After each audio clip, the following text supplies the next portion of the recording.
Hello friends. आज हम बात करने जा रहे हैं chapter acid base and salt.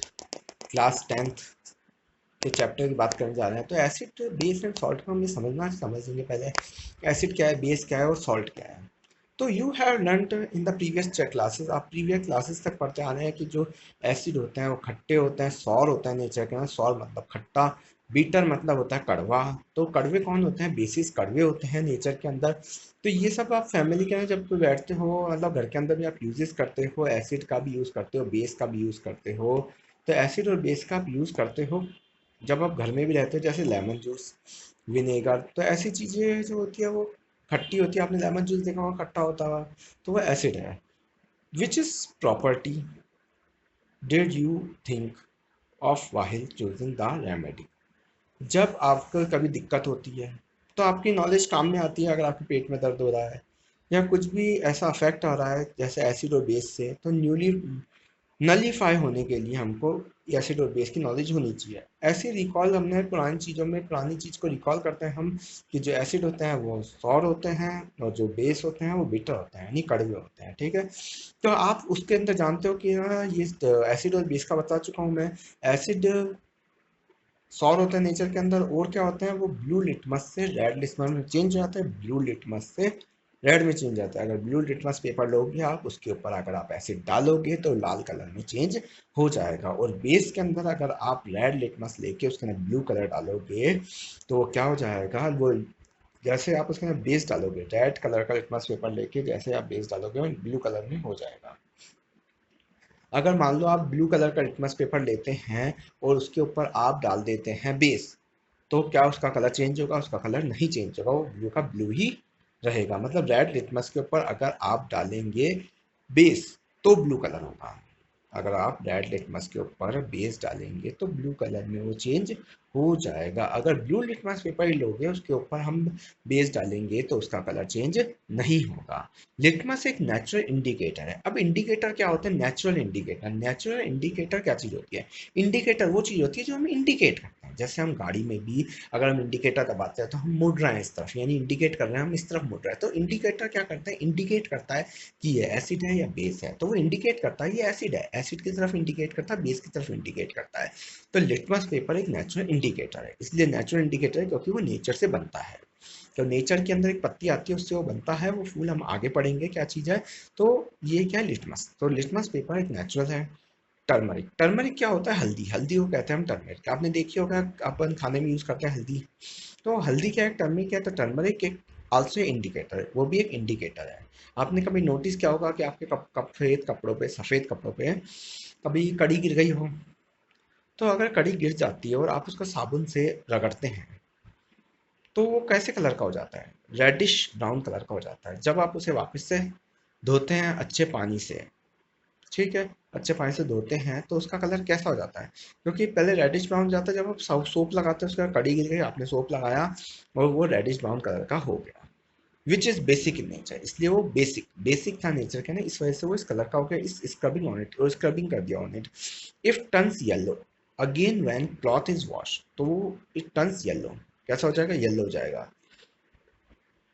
तो आपने देखा होगा जब भी वो कड़ी जब आपके वाइट क्लॉथ पे गिर जाती है तो रेडिश ब्राउन वैन सोप करने पर रेडिश ब्राउन जाता है। Which is basic in nature. Scrubbing on it, और स्क्रब करते हैं हम, रगड़ते हैं उसके ऊपर, इट टर्न्स येलो अगेन, तो वापस से येलो हो जाता है जब आप कपड़े अच्छे पानी में धो देते हैं, मतलब अच्छे से पानी से खंगाल देते हैं कपड़े को, तो आपका वापस से येलो कलर हो जाता है। ये कहना है चाहता है। ठीक है।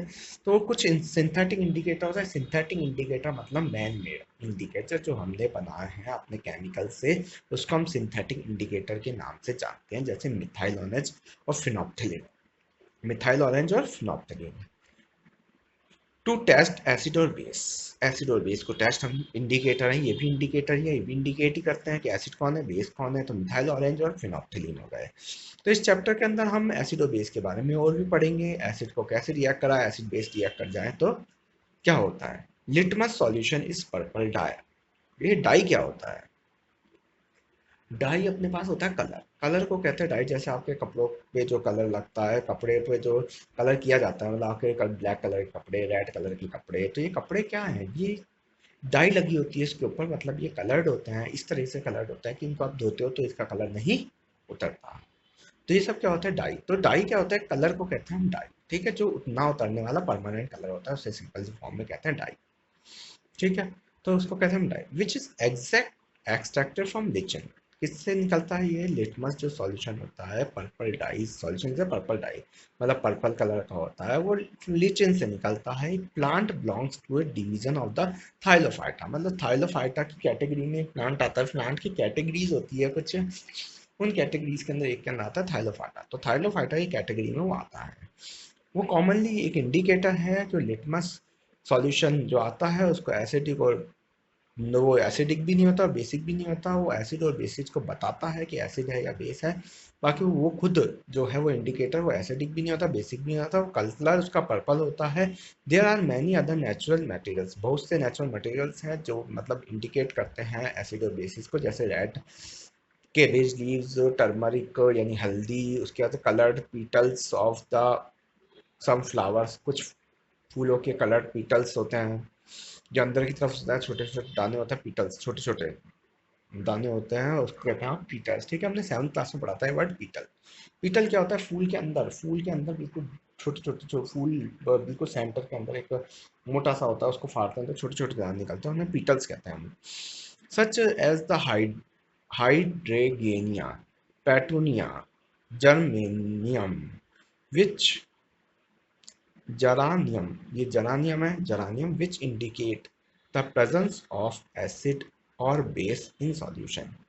ये क्या करता है, presence of acid और base का solution के अंदर बताता है। There these are called as acid base indicator, sometimes simply called as indicator, मतलब उनका acid base indicator कहते हैं या फिर indicator कहते हैं।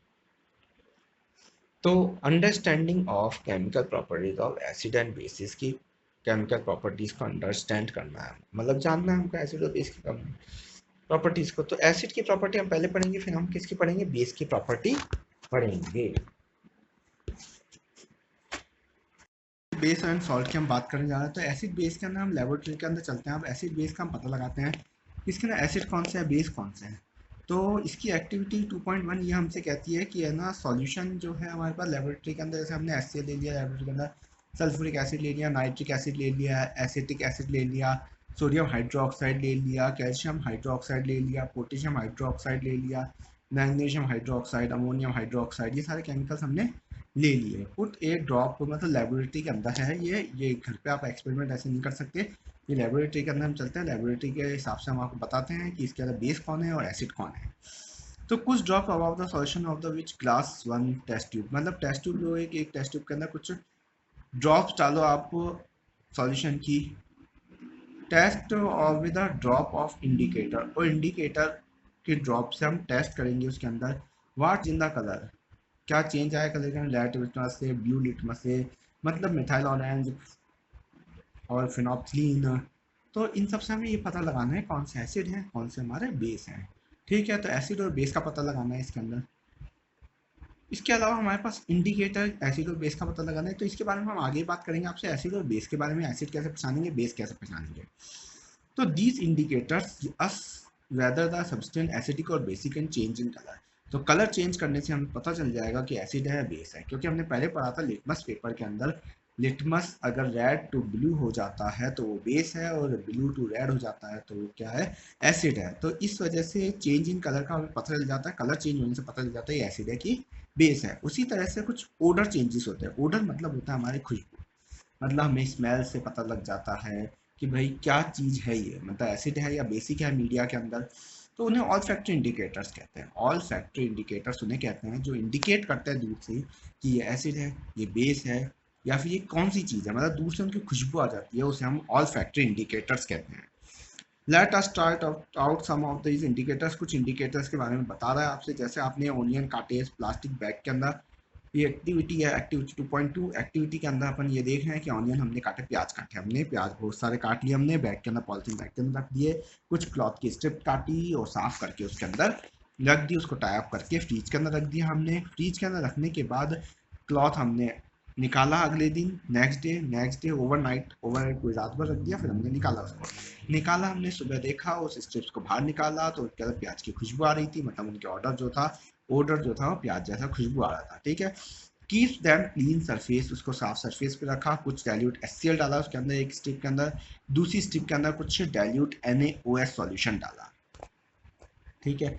उसके बाद resin both strip with water, मतलब वाटर की ड्रॉप्स डाली उसके अंदर, अगेन चेक दियर ऑर्डर, और फिर उसका ऑर्डर चेक किया। नोट अबाउट द ऑब्जर्वेशन, फिर ऑब्जर्वेशन में चेक किया। ऐसे हमने डाइल्यूट वैनिला एसेंस डाला, क्लोव ऑयल डाला, चेक दियर ऑर्डर, उनका चेक किया। क्लोव ऑयल मतलब लौंग का तेल, क्लोव लौंग होती है, लौंग का तेल। टेक सम डाइल्यूट HCl, हमने फिर डाइल्यूट HCl लिया इन द टेस्ट ट्यूब के अंदर, एंड डाइल्यूट NaOH लिया अनदर टेस्ट ट्यूब के अंदर। Add few drops of dilute vanilla essence हमने डाला उसके अंदर, to both test tube and shake well, उसको शेक किया।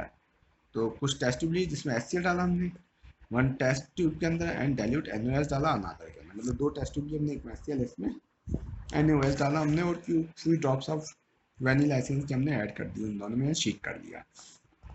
फिर उसका ऑर्डर चेक किया हमने, ऐसे हमने हर एक चीज़ का ऑर्डर चेक किया। फिर क्लोव ऑयल के साथ हमने किया डाइल्यूट HCl और डाइल्यूट NaOH लिया, दो टेस्ट ट्यूब के अंदर, उसके अंदर हमने क्या डाला, लौंग का तेल डाला, दोनों के अंदर एक एक ड्रॉप्स, एक दो ड्रॉप्स या 3-4 ड्रॉप्स डाल दी। तो उसके बाद हमने उसको चेक किया। तो observation, which of these vanilla, onion and clove are the olfactory indicators, ये ऑल फैक्ट्री इंडिकेटर्स हैं, निकले मतलब इनके डालते ही क्या हुआ, खुशबू महक गई, कि खुशबू से हमें पता चल गया, कि ऑर्डर से हमें पता चल गया कि वो क्या है, एसिड है या बेस है। खट्टेपन की आपको खुशबू आती है कई बार, कि खट्टा है, खट्टी चीज़ डाल दी तो इसकी खुशबू आ जाती है हल्की सी आपको, तो फिर वो खट्टेपन की आ जाती है, ऐसे हमें कड़वेपन की खुशबू आ जाती है। तो ये हमें ऑल फैक्ट्री इंडिकेटर्स हैं। तो ऑल फैक्ट्री इंडिकेटर्स अगर आपसे पूछता है तो वैनिला, ओनियन, क्लोव, ये सब ऑल फैक्ट्री इंडिकेटर्स हैं हमारे पास, ठीक है। तो how does the base and acid react with metal, अगर एसिड और बेस को देखा जाए तो वो रिएक्ट कैसे करते हैं मेटल के साथ, किसी मेटल के साथ एसिड और बेस का रिएक्शन में क्या निकल के आता है, ठीक है। तो एसिड को मैं मेटल के साथ, तो ये क्वेश्चन कह रहा है, this activity needed teacher assist, मतलब टीचर असिस्ट के सामने की जाए एक्टिविटी, वैसे की नहीं जाए, तो ये एक्टिविटी आप नहीं करें तो अच्छा है।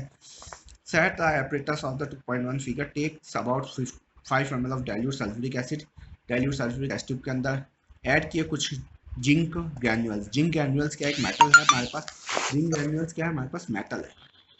तो take about the 5 ml of the dilute sulphuric acid लिया इन अ टेस्ट ट्यूब के अंदर, and add few pieces of the zinc granules.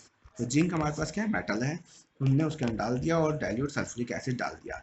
तो अब हमने क्या ऑब्जर्व किया, जिंक ग्रैन्यूल्स के साथ क्या होगा, कौन सी गैस हमारे पास होगी, तो हमने एक सोप सॉल्यूशन भी ले लिया। Why the bubbles of the soap solution is, soap solution के बबल्स क्यों लिए, ये सब हम इसके अंदर देखेंगे।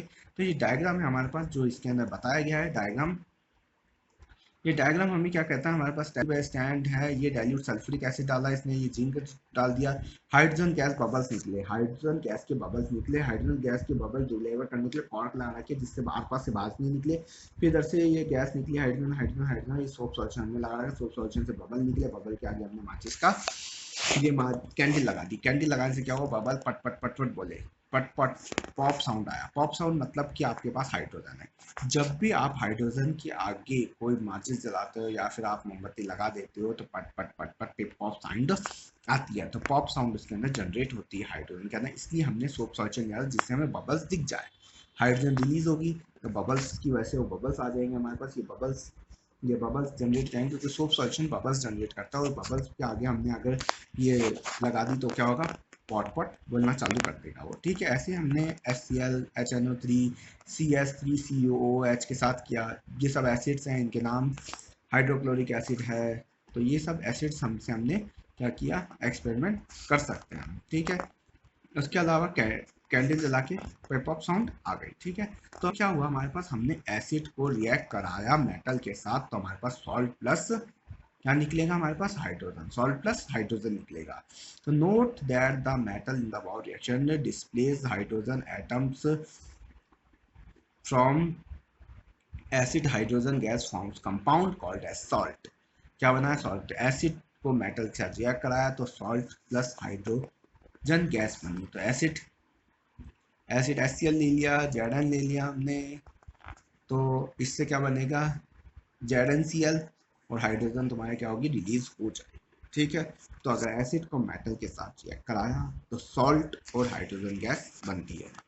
ठीक है, यहाँ तक की बात समझ में आ गई। Activity 2.4, place a few pieces of the granular zinc metal in the test tube, 2 ml of sodium hydro solution, hydroxide solution, so sodium hydroxide solution लिया and warm the content of the test tube, उसको थोड़ा warm हो गया वो test tube, जब उसके अंदर डाला हमने, अभी डाला तो वार्म हो गया। Repeat the steps activity 2.3, record your observation, और ऑब्जर्वेशन को रिकॉर्ड करो। तो इसके अंदर होगा क्या, देखो सबसे पहले हमने रिएक्शन इसमें देखो 2NaOH लिया हमने, सोडियम हाइड्रो ऑक्साइड का फॉर्मूला 2NaOH, जो एक्वस है, एक्वस मतलब होता है लिक्विड को ही मानो तुम एक्वस। ठीक है, तो एक्वस लिक्विड जैसे होता है सॉलिड, Zn को उसके अंदर डाला, Zn को उसके अंदर डाला, Na2ZnO बन गया और H2 गैस रिलीज हो गई। तो सोडियम जिंकेट, सोडियम जिंकेट क्या है हमारे पास, सोडियम जिंकेट है हमारे पास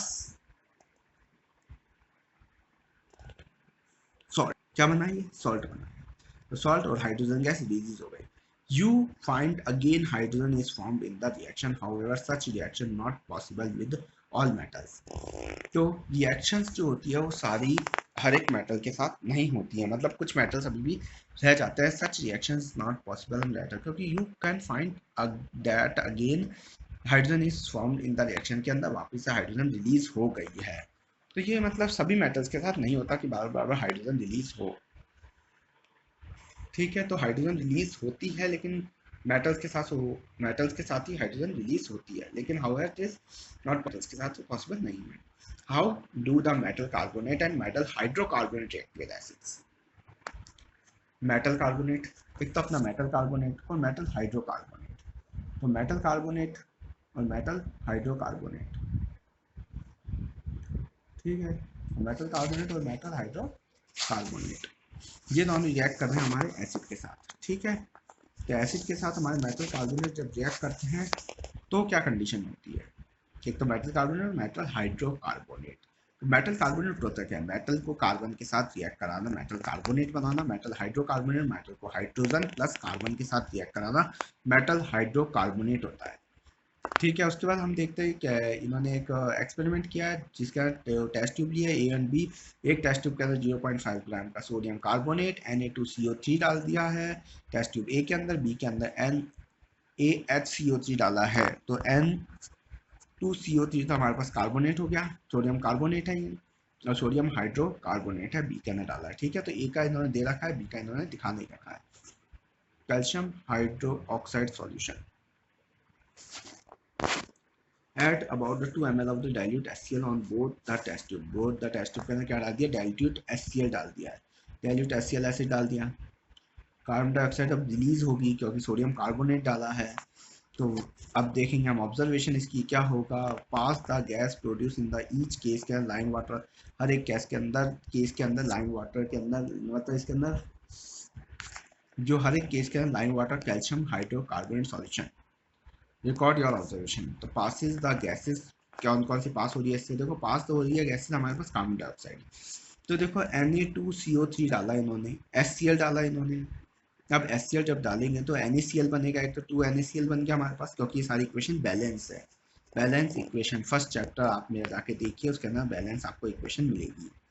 तो बैलेंस इक्वेशन इसके अंदर कर रखी है, तो इन्होंने 2NaCl तो यहाँ पे आ गया, बचा कितना कार्बोनेट, एक तो CO2 बचा, CO2 यहाँ पे एंड में आ गया, H2 यहाँ पे आ गया, तो वाटर प्लस क्या बचा हमारे पास, कार्बन डाइऑक्साइड। तो वाटर और कार्बन डाइऑक्साइड हमारे पास बचा है। वैसे बी के अंदर भी NaHCO3 के साथ कराया तो NaCl तो एक साथ अलग हो जाएंगे, H2O अलग हो जाएगा और O2 भी अलग हो जाएगा।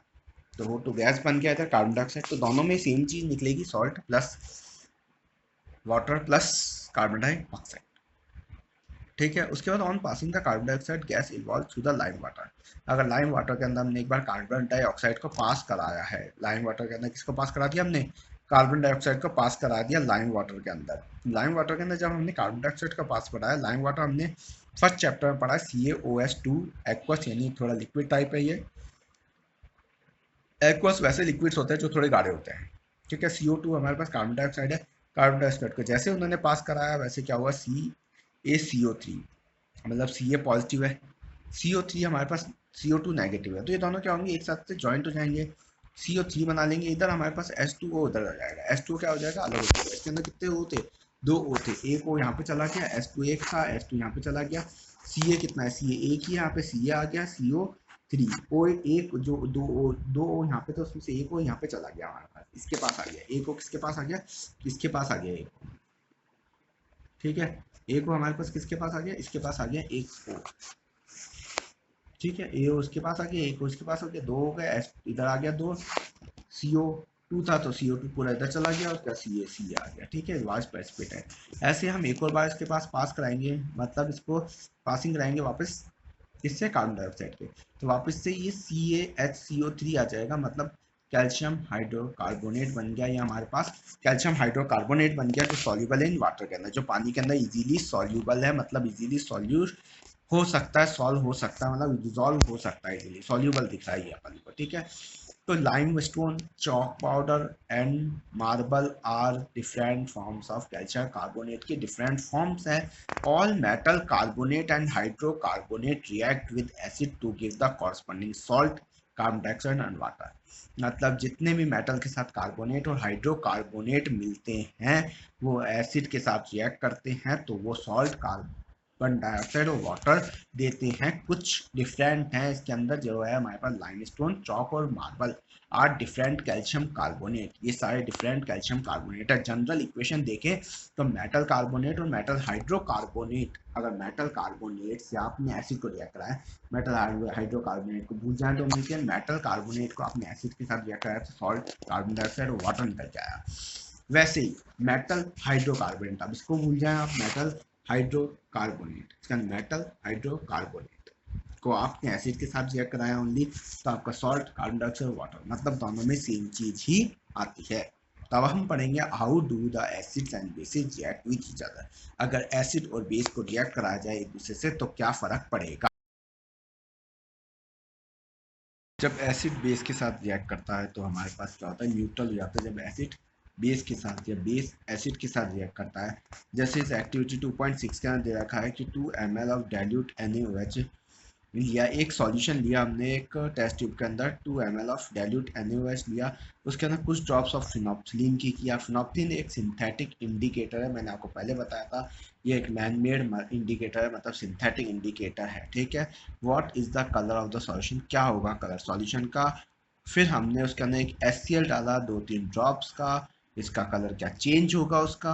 फिर इसने कहा कि वापस से हमने phenolphthalein change after the addition of the acid, अब एसिड फिर डाल दिया हमने, वापस से एसिड डाला, अब इसके अंदर वापस से हमने क्या डाला, बेस डाला, क्योंकि HCl हमारा एसिड था, पहले हमने बेस डाला था, फिर हमने फिनोप्थिलीन डाला, फिर हमने एसिड डाला, फिर हमने वापस से बेस डाला मिक्सचर के अंदर, तो हमारे पास does the colour of the pink colour, does the pink colour of the phenolphthalein reappear, वापस से हमारे पास पिंक कलर आ गया। तो इस एक्टिविटी के अंदर सबसे पहले हमने क्या डाला था, बेस डाला था हमने इसके अंदर, बेस के बाद हमने फिनोप्थिलीन डाला, फिनोप्थिलीन के बाद हमने वापस से HCl डाला, फिर हमने वापस से क्या क्या डाल दिया, NaOH डाल दिया, तो फिर क्या हो गया, फिनोप्थिलीन का कलर आ गया, मतलब फिनोप्थिलीन का जो पिंक कलर का फिनोप्थिलीन था वो कलर आ गया उसका, मतलब इसके अंदर ये रिजल्ट निकल के आया कि जो एसिड है बेस है दोनों रिएक्ट करते हैं तो न्यूट्रल बन जाते हैं, मतलब सॉल्ट प्लस हाइड्रोजन गैस छोड़ते हैं। In the above activity you observe that the effect of the base is nullified the acid, acid के नलीफाइड करते हैं, मतलब बेस एसिड के साथ रिएक्ट करता है तो नलीफाइड आ जाता है उसका आंसर, मतलब रिजल्ट क्या निकल के आता है हमारे पास। और ऐसे ही अगर एसिड के साथ करेंगे और बेस डालेंगे तो एसिड और बेस भी वापस से नलीफाइड आ जाएगा, इसका मतलब वाइस वर्सा का मतलब ये है। जैसे इसके अंदर देखो NaOH दिया है, ये बेस है हमारे पास, HCl हमारे पास एसिड है, बेस को एसिड के साथ दोनों एक्वस है, दोनों को मिला दिया गया तो NaCl अलग हो गया, H2O अलग हो गया, यानी पानी अलग हो जाएगा और ना सॉल्ट अलग हो जाएगा।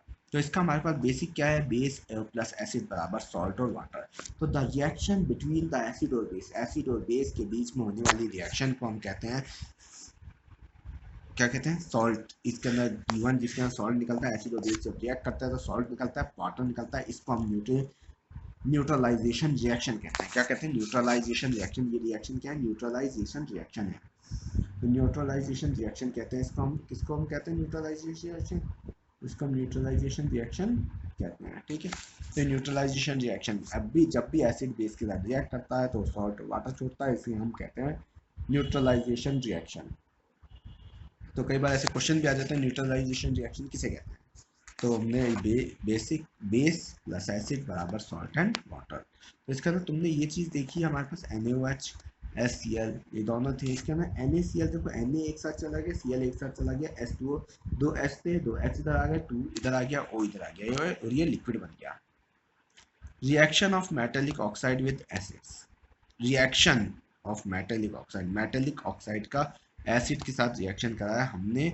स्मॉल अमाउंट का कॉपर ऑक्साइड लिया बीकर के अंदर और ऐड किया dilute HCl hydrochloric acid slowly while string, मतलब धीरे धीरे घुमाते हुए, स्ट्रिंग मतलब है घोलते हुए, घोलना। तो घोलते हुए हमने क्या किया, कॉपर ऑक्साइड लिया बीकर के अंदर और धीरे धीरे एसिड डाला, ड्रॉप्स डाली एसिड की HCl की, और धीरे धीरे उसको स्ट्रिंग किया, मतलब उसको हिलाया, घोला उसको। Note the colour of the solution. अब क्या देखना है, कलर ऑफ द सॉल्यूशन देखना है। तो मेटल ऑक्साइड, जब भी हम मेटल को ऑक्साइड को हम एसिड से रिएक्ट करते हैं तो सॉल्ट और वाटर आता है। क्या आता है, सॉल्ट और वाटर, मतलब मेटल को पहले तो ऑक्सीजन के साथ रिएक्ट कराया तो मेटल ऑक्साइड आया, मेटल को ऑक्सीजन के साथ रिएक्ट कराते हैं तो मेटल ऑक्साइड बनता है, मेटल ऑक्साइड को एसिड के साथ रिएक्ट कराया तो सॉल्ट एंड वाटर बन गया। You will notice that the colour of the solution becomes blue green. तुमने देखा होगा जो सॉल्यूशन का कलर है blue green, the copper oxide dissolves, copper oxide dissolve की, उसके डिसॉल्व की, the blue green colour of the solution is due to the formation of the copper second chloride. Copper second chloride बना है उसके अंदर, इस वजह से वो कलर ऐसा है, ब्लू ग्रीन आया है। कैसा है, ब्लू ग्रीन आया, मतलब कॉपर ऑक्साइड को डिसॉल्व कर दिया जब सॉल्यूशन के अंदर तो वो कॉपर क्लोराइड बन गया, कॉपर सेकंड क्लोराइड। कॉपर हमने 9th क्लास में कॉपर 1 और 2 पढ़ा था, कॉपर सेकंड क्लोराइड बना इन रिएक्शन के अंदर, the general reaction of oxide and acid. तो ऑक्साइड की मेटल ऑक्साइड प्लस एसिड बराबर सॉल्ट और वाटर, मतलब ये जनरल रिएक्शन में बताई, कोई भी मेटल ऑक्साइड को एसिड के साथ रिएक्ट करने पर सॉल्ट और वाटर निकलेगा। वही सेम का सेम आएगा, बेस और एसिड को रिएक्ट करने पर निकलेगा, बेस को एसिड के साथ रिएक्ट करेंगे तो सॉल्ट और वाटर ही निकलेगा। तो इसके अंदर भी ये चीज निकलेगी। तो इससे क्या रिजल्ट निकलता है, now we write and balance the equation of the above reaction. अगर बैलेंस की इस इक्वेशन को, तो बैलेंस करने के बाद रिएक्शन का क्या होगा, मतलब इसने नहीं दी कॉपर ऑक्साइड को, जब इसने HCl से रिएक्ट किया तो वो हमको लिखने के लिए कह दिया इसने कॉपर ऑक्साइड। कॉपर ऑक्साइड मतलब सी, कॉपर क्या होता है हमारे पास, CO। तो कॉपर ऑक्साइड, अब कॉपर ऑक्साइड बनाना, कॉपर ऑक्साइड हमने HCl से रिएक्ट कराना है, ठीक है। तो इसने बताया कि जो अबाउट रिएक्शन है उसको बैलेंस कर लो, मतलब एक बार रिएक्शन लिख लो उसके बाद से बैलेंस कर लो। Since the metal oxide react with acids to give the salt, metal oxide react करेगा एसिड के साथ तो सॉल्ट और वाटर देगा। Similarly reaction between the base with acid, और बेस के साथ एसिड के अंदर हो रहा है, बेस और एसिड का रिएक्शन हो रहा है, ऊपर मैंने बताया था कि बेस और एसिड का रिएक्शन हो रहा है तो भी आपको मेटल ऑक्साइड की तरह बिल्कुल मिल रहा है, ठीक है, मेटल ऑक्साइड में। तो इसका मतलब क्या है, हमारे पास metallic oxide react with acid के साथ करेगी तो सॉल्ट और वाटर आएगा। Similarly reaction of the base के साथ करेगी तो एसिड होगा, an acid with an acid, base with an acid, मतलब एसिड बेस के साथ करे चाहे मेटल ऑक्साइड एसिड के साथ करे तो भी सॉल्ट एंड वाटर आएगा दोनों कंडीशन में। तो metal oxide are said to be basic oxide, मतलब जो मेटल ऑक्साइड है वो क्या बेसिक ऑक्साइड है, क्योंकि जब हम एसिड को मेटल ऑक्साइड के साथ रिएक्ट कर रहे हैं तो हमारे पास, जब भी हमने एसिड को मेटल ऑक्साइड के साथ रिएक्ट किया, एसिड को हमने मेटल ऑक्साइड के साथ रिएक्ट किया, सॉल्ट और वाटर आ रहा है, इधर भी और बेस को एसिड के साथ किया, सॉल्ट एंड वाटर आता। तो मतलब ये बेस क्या हमारे साथ, मेटल ऑक्साइड हमारे पास क्या हो गई, बेस हो गई, मेटल ऑक्साइड हमारे पास क्या हो गई, बेस हो गई। इन दोनों कंपैरिजन करने में देखो, मेटल ऑक्साइड और बेस हो गया हमारे पास, ऐसे ऐसे सेम, सॉल्ट और वाटर सेम, तो मेटल ऑक्साइड क्या हो गया हमारे पास, बेस हो गया। तो ये कहना चाहता है कि मेटल ऑक्साइड हमारे पास क्या है, बेस, ठीक है। तो reaction of non metallic oxide with base, अगर मेटल ऑक्साइड बेस है तो नॉन मेटेलिक ऑक्साइड के साथ अगर मैं बेस का रिएक्शन कराऊं तो नॉन मेटेलिक ऑक्साइड क्या होगा हमारे पास, शायद एसिड होगा हमारे पास non metallic oxide. You can see the reaction between the carbon dioxide and calcium hydroxide. Carbon dioxide और कैल्शियम हाइड्रोक्साइड लाइम वाटर के साथ हमने कार्बन डाइऑक्साइड पास कराया था, तुम्हें याद हो पहले वाली इक्वेशन के अंदर हमने कैल्शियम हाइड्रोक्साइड के साथ कार्बन डाइऑक्साइड पास कराया। तो calcium hydroxide which is base react with carbon dioxide to produce the salt and water.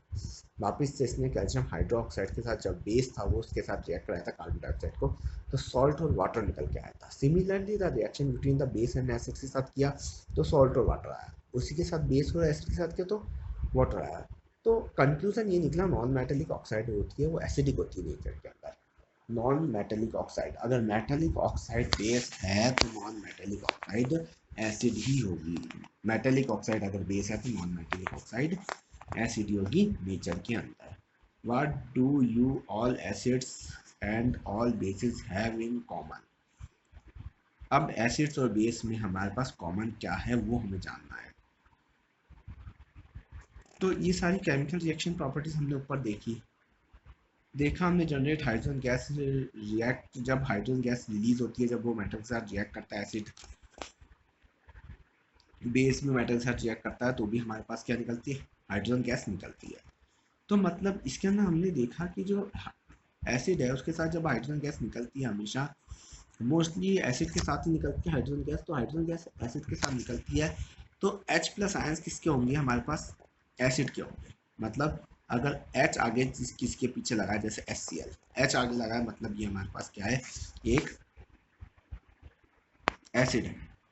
तो ये हमने एक एक्सपेरिमेंट किया है, इसके अंदर हमने लिया है ग्लूकोज, अल्कोहल, हाइड्रोक्लोरिक एसिड और सल्फ्यूरिक एसिड। तो हमने एक बीकर लिया, बीकर के अंदर हमने डाल दिया डाइल्यूट HCl सॉल्यूशन और उसके ऊपर एक रबर कॉर्क लगा दी जिससे करंट ना आए, और ये पूरा बीकर हो गया हमारे पास। इसके ऊपर 2 कीले लगा दिए हमने, 2 कीले लगाने के बाद 6 वोल्ट की बैटरी लगा दी और इसका कनेक्शन इस स्विच से कर दिया और बल्ब लगा दिया इसके अंदर।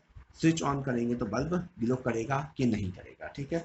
तो ये हमने कनेक्शन कर दिए। Now the pure the HCl डाल दिया बीकर के अंदर और हमने क्या किया, इन दोनों के अंदर स्विच को ऑन कर दिया। स्विच ऑन करते ही क्या हो गया, बल्ब ग्लो, क्या बल्ब ग्लो किया और नहीं किया। तो सबसे पहले HCl के साथ किया, सल्फ्यूरिक एसिड, फिर ग्लूकोज, अल्कोहल एसिड, सबके साथ हमने करके देखा तो उसका रिजल्ट क्या निकल गया, the bulb will glowing in the case of acid, सिर्फ एसिड के केस के अंदर बल्ब जला। ग्लूकोज और alcohol do not conduct electricity, glucose और अल्कोहल कंडक्ट नहीं करते इलेक्ट्रिसिटी और एसिड कंडक्ट करता है electricity. Glowing of the bulb indicates that there is flow of the electric current through the solution. जो ग्लोइंग बल्ब जला था वो flow of electric current to the solution के अंदर वो एसिड के साथ जला था। तो मतलब एसिड ने कुछ तो कैरिड आउट किया था, कुछ आयंस थे एसिड के पास जिसकी वजह से वो बल्ब ग्लो कर गया। तो एसिड के पास क्या था, H प्लस आयंस थे जो कैटायन कहलाते हैं। H प्लस आयंस क्या कहलाता है, एसिड के पास वो कैटायन कहलाता है। H प्लस आयंस, जिसके पास भी H प्लस आयंस होते हैं, हमने 9th क्लास में पढ़ा था, वो कैटायन होते हैं। तो कैटायन पॉजिटिव होते हैं, एनायन नेगेटिव होते हैं, मतलब Cl। HCl के अंदर H हमारे पास पॉजिटिव है, कैटायन है, और एनायन Cl है HCl के अंदर। HNO3 के अंदर H जो है वो पॉजिटिव है हमारे पास, एसिड को शो कर रहा है, NO3 हमारे पास नेगेटिव है।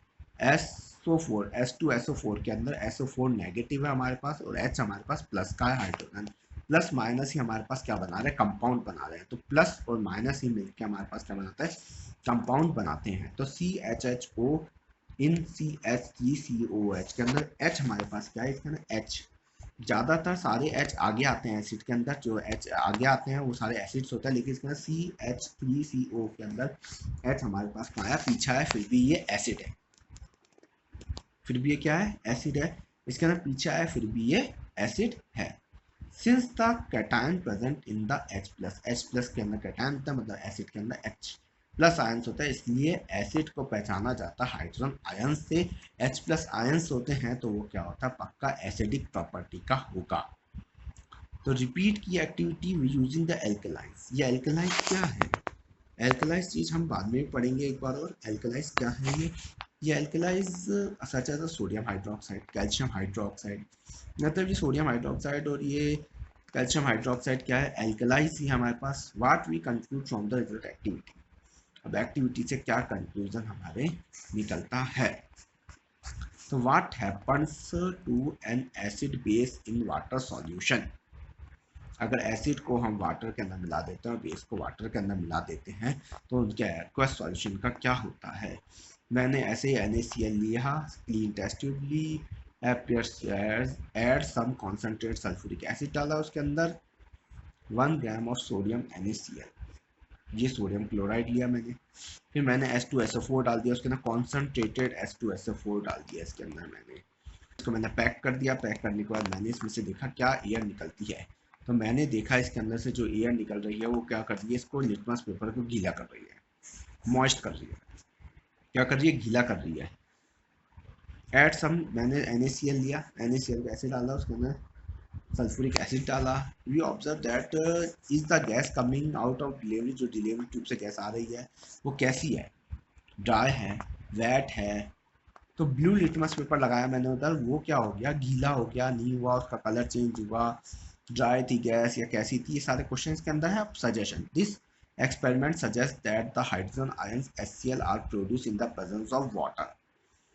जो हाइड्रोजन आयंस है HCl है, are produce in the presence of water. Water के अंदर the separation of H plus ions from HCl molecules can not occur in the absence of water. मतलब वो एब्सेंस नहीं है, मतलब गीला हो गया। क्या हो गया, वो गीला हो गया, हमारे पास जो हमारा लिटमस पेपर था वो गीला हो गया। HCl H2O, H3OCl माइनस बनाया, मतलब HCl को अगर H2 के साथ रिएक्ट, H2O के साथ पानी के साथ रिएक्ट किया तो H3OCl बना लिया। मतलब hydrogen ions can not exit alone. Hydrogen ions जो होते हैं वो एग्जिट अलोन अकेले नहीं करते, उनके अंदर थोड़ा बहुत पानी भी होता है। ये हमें बता रहा है क्योंकि हाइड्रोजन गैस कैसे निकली, गीला कर दिया हमारे लिटमस पेपर को। तो इसलिए वाटर मॉलिक्यूल्स होते हैं उसमें 10 the hydrogen ions always shown H plus ions hydronium ions, H plus ions रखते हैं मतलब हाइड्रोनियम आयंस।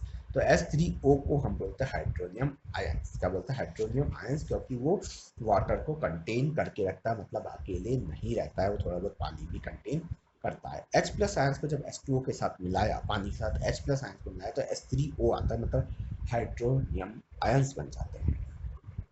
जब हमने देखा एसिड H3O और H plus ions in water, पानी के अंदर, let us see what happened when the basic is dissolve in water. मतलब ये हमारे पास बेस है, बेस का जैसे हमने पानी डाला Na और OH अलग हो गए। हमने फिर बेस के अंदर KOH के अंदर डाला, बेस KOH बेस है हमारे पास, OH जिसके पीछे आता है वो हमारे पास बेस होता है, मतलब हाइड्रोक्साइड जिसके पीछे आता है K प्लस OH, ये देखो अलग हुआ है। ये सब अलग होते जा रहे हैं, मतलब इन्होंने मिल नहीं रहे हैं, पानी के साथ घुल नहीं रहे हैं, बिल्कुल अलग हो गए हैं। ये जनरेट OH माइनस इन वाटर। वाटर के अंदर OH माइनस जैसे मिला वैसे वो अलग हो गए, OH अलग हो गया। Basic solution is water is alkalis. मतलब देखो, जो बे वैसे तो OH जिसके पीछे आता है ना, माइनस OH माइनस जिसके पीछे OH आता है, वो सारे बेसिक में आते हैं, बेसिस में आते हैं। लेकिन एल्कलाइज क्या होते हैं, एल्कलाइज वो बेस होते हैं जो पानी में इजीली घुल जाते हैं। जो बेस इजीली घुल जाए पानी के अंदर वो हमारे पास क्या होंगे, एल्कलाइज होंगे। और जो बेस नहीं घुलेंगे वो एल्कलाइज नहीं होंगे। तो all the basis do not dissolve in water, सारे बेसिस डिजॉल्व नहीं हो सकते पानी के अंदर। जो डिजॉल्व होंगे उनको हम एल्कलाइज कहते हैं। दे आर सोपी टच, और टच करोगे तो वो सोपी सोपी जैसे होंगे, मतलब चिकने चिकने टाइप होंगे, सोपी टाइप होंगे, बीटर होंगे एंड कोरोसिव होंगे। कोरोसिव यानी कोरोसिव होंगे, खट्टे होंगे। नेवर टेस्ट और टच, उसको ना ही आप टेस्ट करें ना ही आप टच करें, ना ही आप टेस्ट करें और ना ही आप उसको टच करें, नहीं तो आपके हार्म भी हो सकता है, मतलब आपको स्किन को फर्क भी पड़ सकता है। इसलिए ना ही उसको टेस्ट करें ना ही उसको टच करें। ठीक है, उसके बाद ये एक्टिविटी इधर खत्म होती है। उसके बाद now identify the acids. Acids आपको पता चल गया H प्लस आयंस के होते हैं, बेसिस आपको OH के होते हैं, पीछे OH लग जाए तो वो बेस हो जाते हैं, आगे H प्लस लग जाए तो वो एसिड हो जाते हैं। एसिड प्लस बेस होता है सॉल्ट और वाटर। जब एसिड को बेस के साथ मिलाया तो सॉल्ट और वाटर आता है, आपको पता है ये बात। तो H इधर छोड़ा, OH इधर छोड़ा। OH हमारे पास क्या है, बेस के पहचानने का है, H हमारे पास एसिड पहचानने का है। X और M कुछ भी हो सकता है, HCl हो सकता है, HNO3 हो सकता है, तो NO3 हो सकता है, लेकिन S तो होगा ही आगे। इसका ना NaOH हो सकता है, KOH हो सकता है, M कुछ ही की भी वैल्यू M हो सकती है।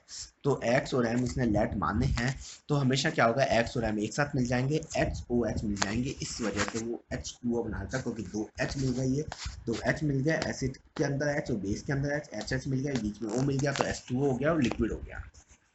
तो इसलिए ये वाटर बना लेता है, आपको HOH बन जाता है उधर। और ये तो हमारे पास क्या बनाया था, सॉल्ट बनाता है, जो नीचे आ जाता है। जब भी हम टेस्ट करते हैं तो टेस्ट ट्यूब के नीचे हमारे पास सॉल्ट बच जाता है, ऊपर हमारे पास वाटर बच जाता है। मतलब एक ही टेस्ट ट्यूब के अंदर जैसे आप कीचड़ होता है, कीचड़ के मिट्टी नीचे बैठ जाती है और पानी ऊपर दिखाई देता है, उसी तरीके से अपने पास क्या होता है, टेस्ट ट्यूब के अंदर सॉल्ट नीचे दिखाई देता है, पानी ऊपर अलग से दिखाई देता है।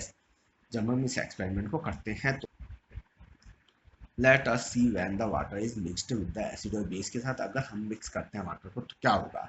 Take 10 ml of water in a beaker, beaker के अंदर 10 ml पानी लें, add few drops of concentrated H2SO4 को डालें, श्रिल उसको हिलाएं, बीकर को ऐसे श्रिल करें, मतलब बीकर को श्रिल का मतलब है उसको हिलाएं थोड़ा सा, मतलब उसको डालने के बाद हल्का हल्का एक एक ड्रॉप डाल, दो दो ड्रॉप डालने के बाद उसको हिलाते चले, मतलब रुके नहीं, उसको हल्का हल्का हिलाते चले उस बीकर को, ठीक है। Touch the base to the beaker, touch the base, उसके बेस को बीकर के टच करो, इस द टेम्परेचर चेंज होगा, वो एक्सोथर्मिक रिएक्शन होगी, एंडोथर्मिक होगी। अभी क्वेश्चन से सारे क्या चेंज होता है टेम्परेचर के अंदर, क्या वो एक्सोथर्मिक होगी, क्या एंडोथर्मिक होगी रिएक्शन। रिपीट एक्टिविटी को सोडियम हाइड्रोक्साइड के साथ करो। तो ऐसे ही इसके अंदर प्रोसेस के अंदर अब क्या रिजल्ट निकल के आया था, प्रोसेस डिजॉल्व एसिड और बेस, अगर धीरे धीरे हम पानी के अंदर एसिड और बेस को रिलीज कर डाल रहे हैं तो एक्सोथर्मिक रिएक्शन होती है। क्या हो रहा है, एक्सोथर्मिक। एक्सोथर्मिक रिएक्शन क्या होती है, फर्स्ट चैप्टर में हमने पढ़ी थी। एक्सोथर्मिक रिएक्शन वो रिएक्शन होती है जहाँ से हीट रिलीज होती है, अगर किसी चीज को मिलाने से हीट रिलीज होती है तो एक्सोथर्मिक रिएक्शन होती है। एंडोथर्मिक रिएक्शन वो होती है जिसके अंदर हीट एब्जॉर्ब कर लेता है, हीट एब्जॉर्ब कर ले तो वो हमारे पास एंडोथर्मिक होगी, हीट को बाहर निकाल दे तो एक्सोथर्मिक होगी। Care can must taken while mixing of the concentrated nitric acid, इन सबको जब आप मिक्स करेंगे नाइट्रिक एसिड को सल्फ्यूरिक एसिड को पानी के साथ, तो बहुत केयर के साथ करें और ये घर के अंदर एक्सपेरिमेंट ना करें, ठीक है। ये घर के अंदर एक्सपेरिमेंट ना करें, इसको बिल्कुल भी ना करें ऐसे एक्सपेरिमेंट को। और बस इसे बताया गया है कि एक्सपेरिमेंट हम सेफ्टी से करते हैं। The acid must always be slowly to water with constant strain, मतलब एसिड को धीरे धीरे मिलाया जाए, कांस्टेंटली उसको घुमाया जाए, घोला जाए, और धीरे धीरे कांस्टेंटली करते एक साथ हम एसिड और पानी को नहीं मिला सकते। ये water is added concentrated acid the heat generated, क्योंकि हीट जनरेट होती है, एक साथ मिला देंगे तो वो बीकर टूट भी सकता है, क्योंकि जो स्प्लैश आउट एकदम से होगा वो बर्न स्प्लैश आउट होगा, मतलब एकदम से अपन मिला देंगे तो एकदम से स्प्लैश आउट होगा, मतलब एकदम से बाहर निकल जाएगा, वो उछड़ जाएगा एक तरीके से बात करें तो। इस वजह से धीरे धीरे मिलाते हैं हम उसको, बर्न ना हो जाए, वो जल ना जाए, वो बीकर टूट ना जाए। Due to excessive local heat the glass container में आल्सो ब्रेक, टूट सकता है due to excessive local heat, local heat की जो हीट जनरेट होगी उससे, जब हम पानी को एसिड के साथ मिलाएंगे तो हीट जनरेट होगी, एक्सोथर्मिक रिएक्शन होगी, तो उससे बीकर टूट भी सकता है। इस वजह से हम धीरे धीरे इसको मिलाएंगे। Look out the warning sign, जैसा आपके पास में साइन बना हुआ है लुक आउट द, इस वार्निंग साइन, ये साइन बना हुआ है पास, ये एसिड को शो कर रहा है, देखो इधर गिरते आपके जल जाएगा। तो एसिड और बेस के ऊपर ऐसे साइन बना होता है, ये कॉन्सेंट्रेटेड होते हैं।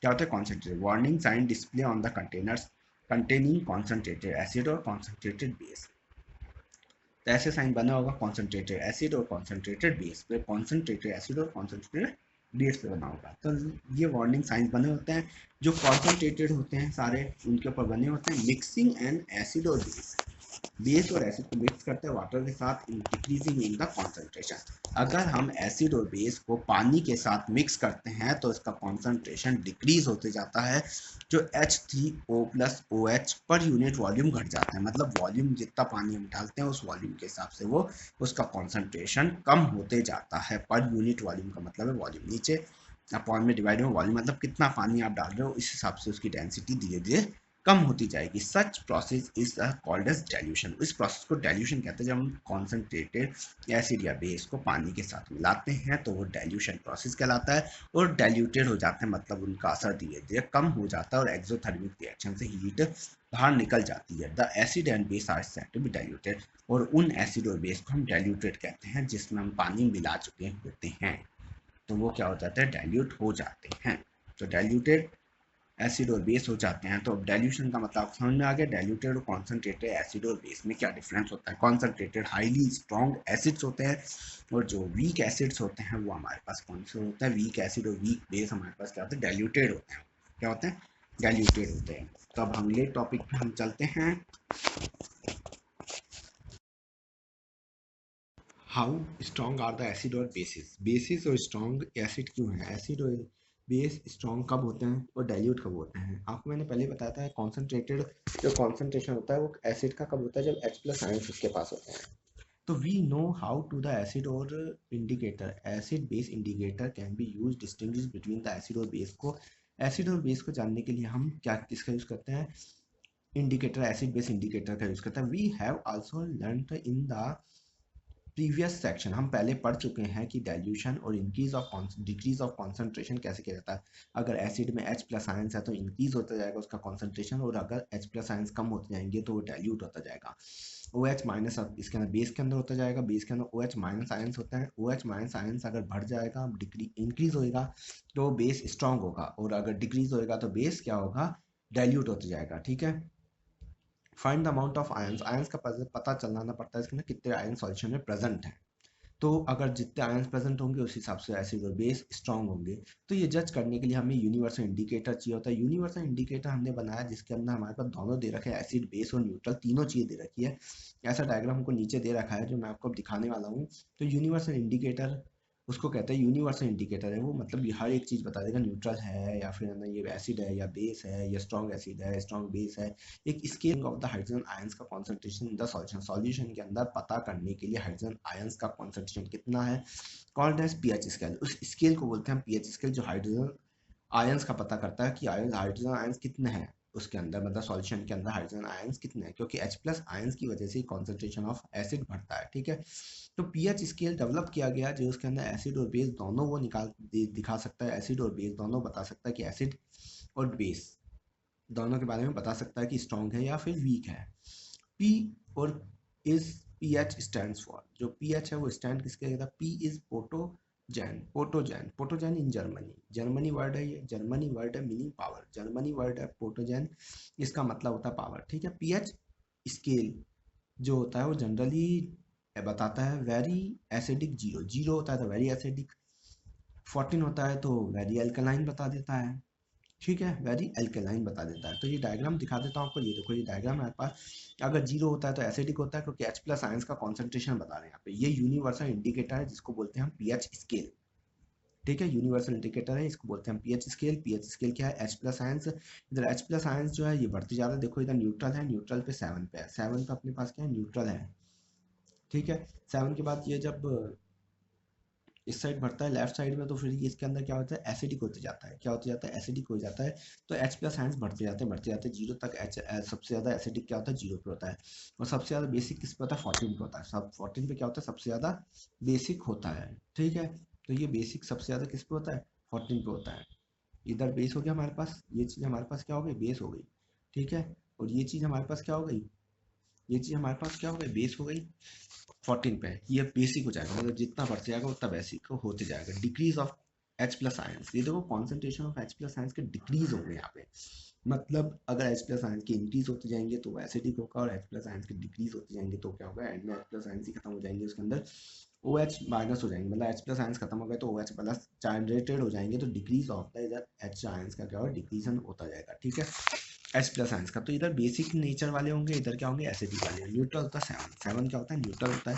तो आगे भी हम देखते हैं इसके अंदर, हमने देखा स्लाइवा का क्या होता है, इसका क्या होता है, अपन पीएच स्केल्स के कलर से पता लगा सकते हैं, उस अकॉर्डिंग इन्होंने ये टेबल दे रखी है। देखो ये टेबल के अंदर इन्होंने सोडियम हाइड्रोक्साइड को दिया इन्होंने 14, मतलब सोडियम हाइड्रोक्साइड सबसे ज़्यादा एसिडिक होता है, गैस्ट्रिक जूस सबसे ज़्यादा क्या होता है, एसिड होता है। ये बेस है हमारे पास, सोडियम हाइड्रोक्साइड क्या हो गया, बेस हो गया, OH पीछे आ रहा है इसलिए सोडियम हाइड्रोक्साइड ये बेस है, ये हमारे पास एसिडिक। ये लेमन जूस 2 नंबर पे आता है, मतलब ये भी ज़्यादा एसिडिक होता है। प्योर वाटर हमारे पास 7.1, मतलब ये होता है न्यूट्रल के आसपास का होता है हमारा प्योर वाटर, और खून दोनों ही हमारा पीएच क्या होता है, न्यूट्रल के आसपास का होता है। The strength of the acid, acid और बेस की जो स्ट्रेंथ होती है डिपेंड करती है H plus ions OH minus पे।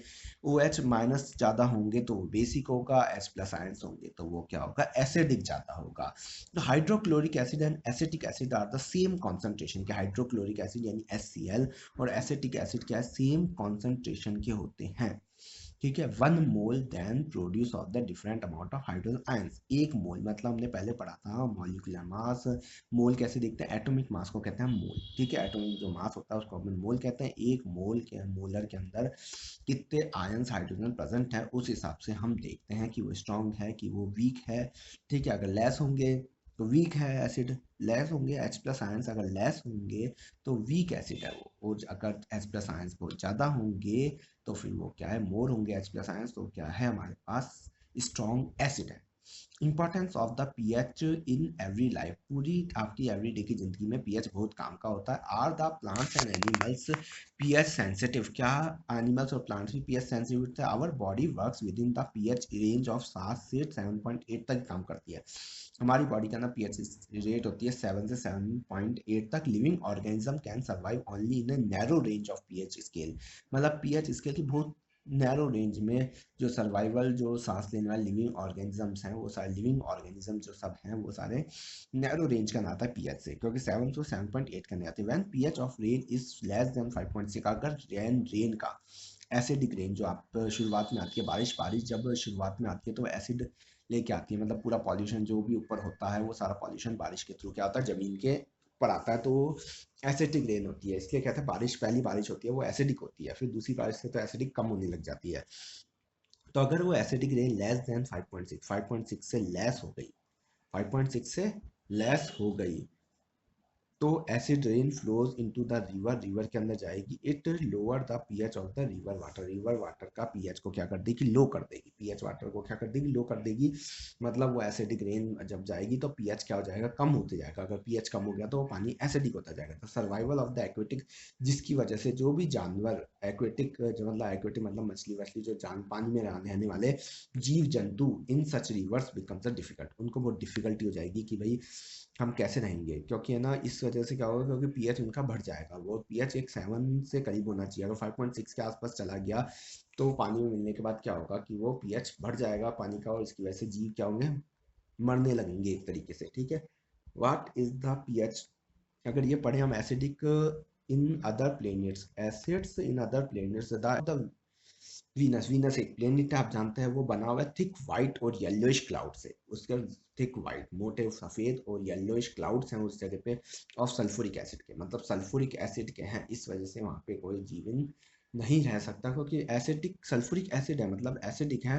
Do you think that exit of on this planet, do you think life is can exit on this planet, मतलब उस प्लेनेट पे क्या एग्जिट कर सकती है लाइफ, क्योंकि इसके अंदर बहुत सारा सल्फ्यूरिक एसिड है, मतलब व्हाइट और येलोइश सल्फ्यूरिक एसिड के थिक क्लाउड्स हैं। तो बहुत ज़्यादा एसिड है। अगर बारिश भी होगी वहाँ पे तो भी, अगर बारिश भी हो गई मान लो वहाँ पे, तो भी क्लाउड से क्या होता है, एसिड नीचे आ जाएगा। What is the pH of the soil in the your backyard, ठीक है। तो वहाँ पे थोड़ा जीवन पे ये बस सोच रहे हो, कह रहा है कि भाई जीवन है या नहीं है। ठीक है, do you think what is the pH of the soil in your backyard, backyard में, आपके सॉइल में, आपके जो भी बैकयार्ड मतलब आपकी जमीन में, आपके जो घरों के पीछे बैकयार्ड मतलब जहाँ पे थोड़े बहुत पेड़ वेड़ उगा लेते हो, उसके बारे में बात कर रहा है कि सॉइल का पीएच कितना होता है। Plants required specific pH range of the healthy growth, healthy growth के लिए उन्हें पीएच रेंज कैसी चाहिए, रिक्वायर्ड वाली चाहिए। To find out the pH required for the healthy growth of plant, you can collect the soil various places, आप select करें soil को कलेक्ट करें और वेरियस प्लेसेस से, एंड चेक करें पीएच उन सबका मैनुअल के अंदर, एक एक कर करके सबका चेक करें तो आपको पता पड़ेगा। Put about 2 gram of the soil test tube, test tube के अंदर सॉइल भरें, 5 ml वाटर डालें उसके अंदर, शेक करें उसको इन द टेस्ट ट्यूब के अंदर, filter the content, collect the filter at the test tube, filter करें उसको, पानी अलग हो जाएगा, मिट्टी अलग हो जाएगी, उस फिल्टर कंटेंट को लें। Check the pH of the filtrate with the help of the universal indicator, universal indicator से उसको पीएच को चेक करें। ठीक है, उसके मतलब पानी में अंदर पहले उसको घोल लें मिट्टी को अच्छी तरह, तो 5 ml के अंदर, फिर उसको छान लें।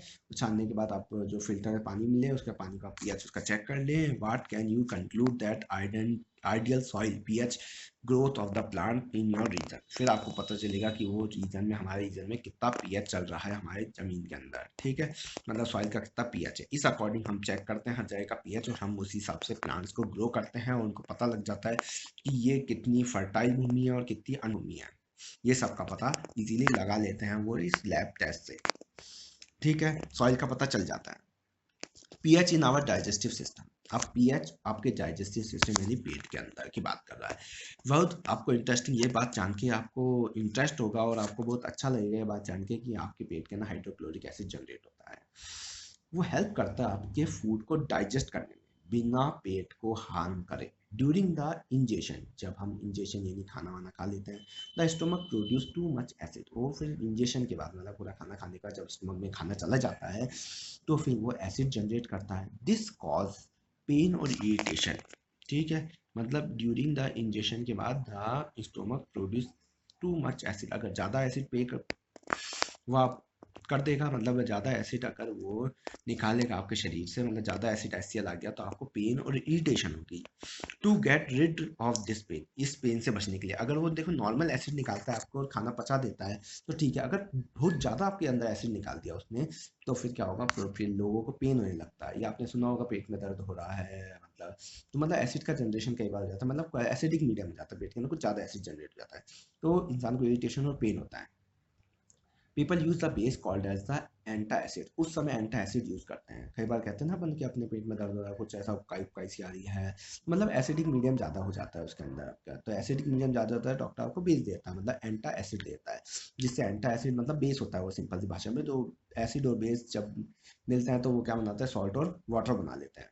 तो बेसिकली ये हमारे पास कि वो जब भी हमारे पास एसिड ज़्यादा होता है हमारे पेट के अंदर तो डॉक्टर हमें बेस देता है, तो वो होता है एंटा एसिड्स। कई रेमेडीज के अंदर हमने देखा है सजेस्ट करता है ऑफ द चैप्टर के अंदर these antacid neutralize the excess of acid, मतलब न्यूट्रलाइज कर देता है, वो क्या करता है एक्सिस जो एसिड हो रहा है उसको न्यूट्रलाइज कर देता है, मतलब उसको कम कर देता है। तो Meta hydro oxide, magnesium hydro oxide, magnesium hydro oxide क्या है, milk of magnesium, milk of magnesium उसे जनरल लैंग्वेज में बोलते हैं, और है ना ये लैब की लैंग्वेज में केमिस्ट्री की लैब के अंदर उसे बोलते हैं मैग्नीशियम हाइड्रो ऑक्साइड।